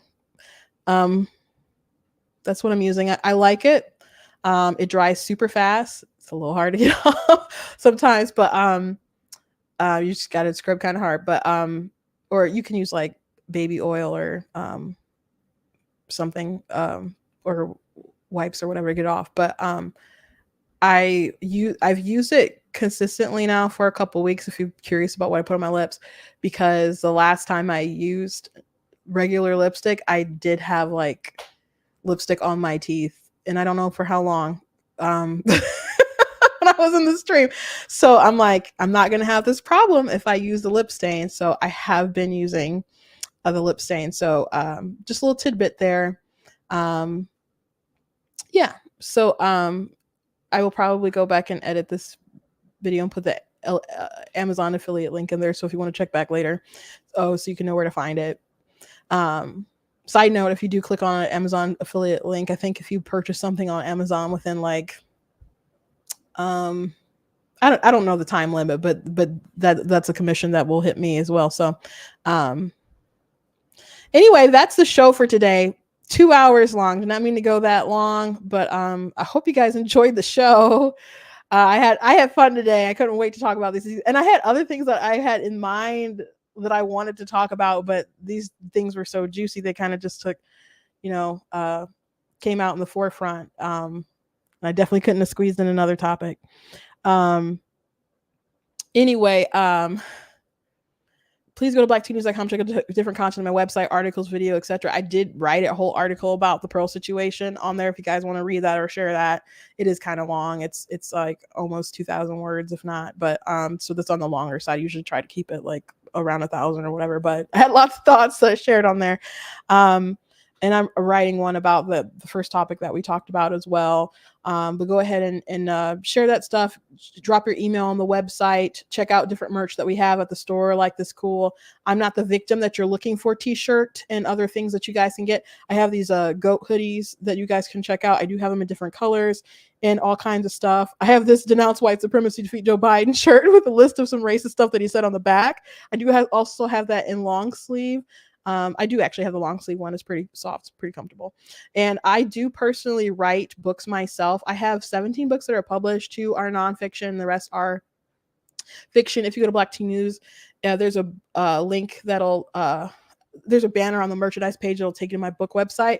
But you guys can just search my stuff on Amazon and check out my books. I write historical fiction, fantasy. I have children's chapter books, and for my nonfiction books, I have a faith book that's "Slay Your Fear Out, Overcome a Spirit of Fear." And then my other nonfiction book would be this book on abortion. Of course, God is blatantly against abortion. So check it out. Thank you guys for joining me today.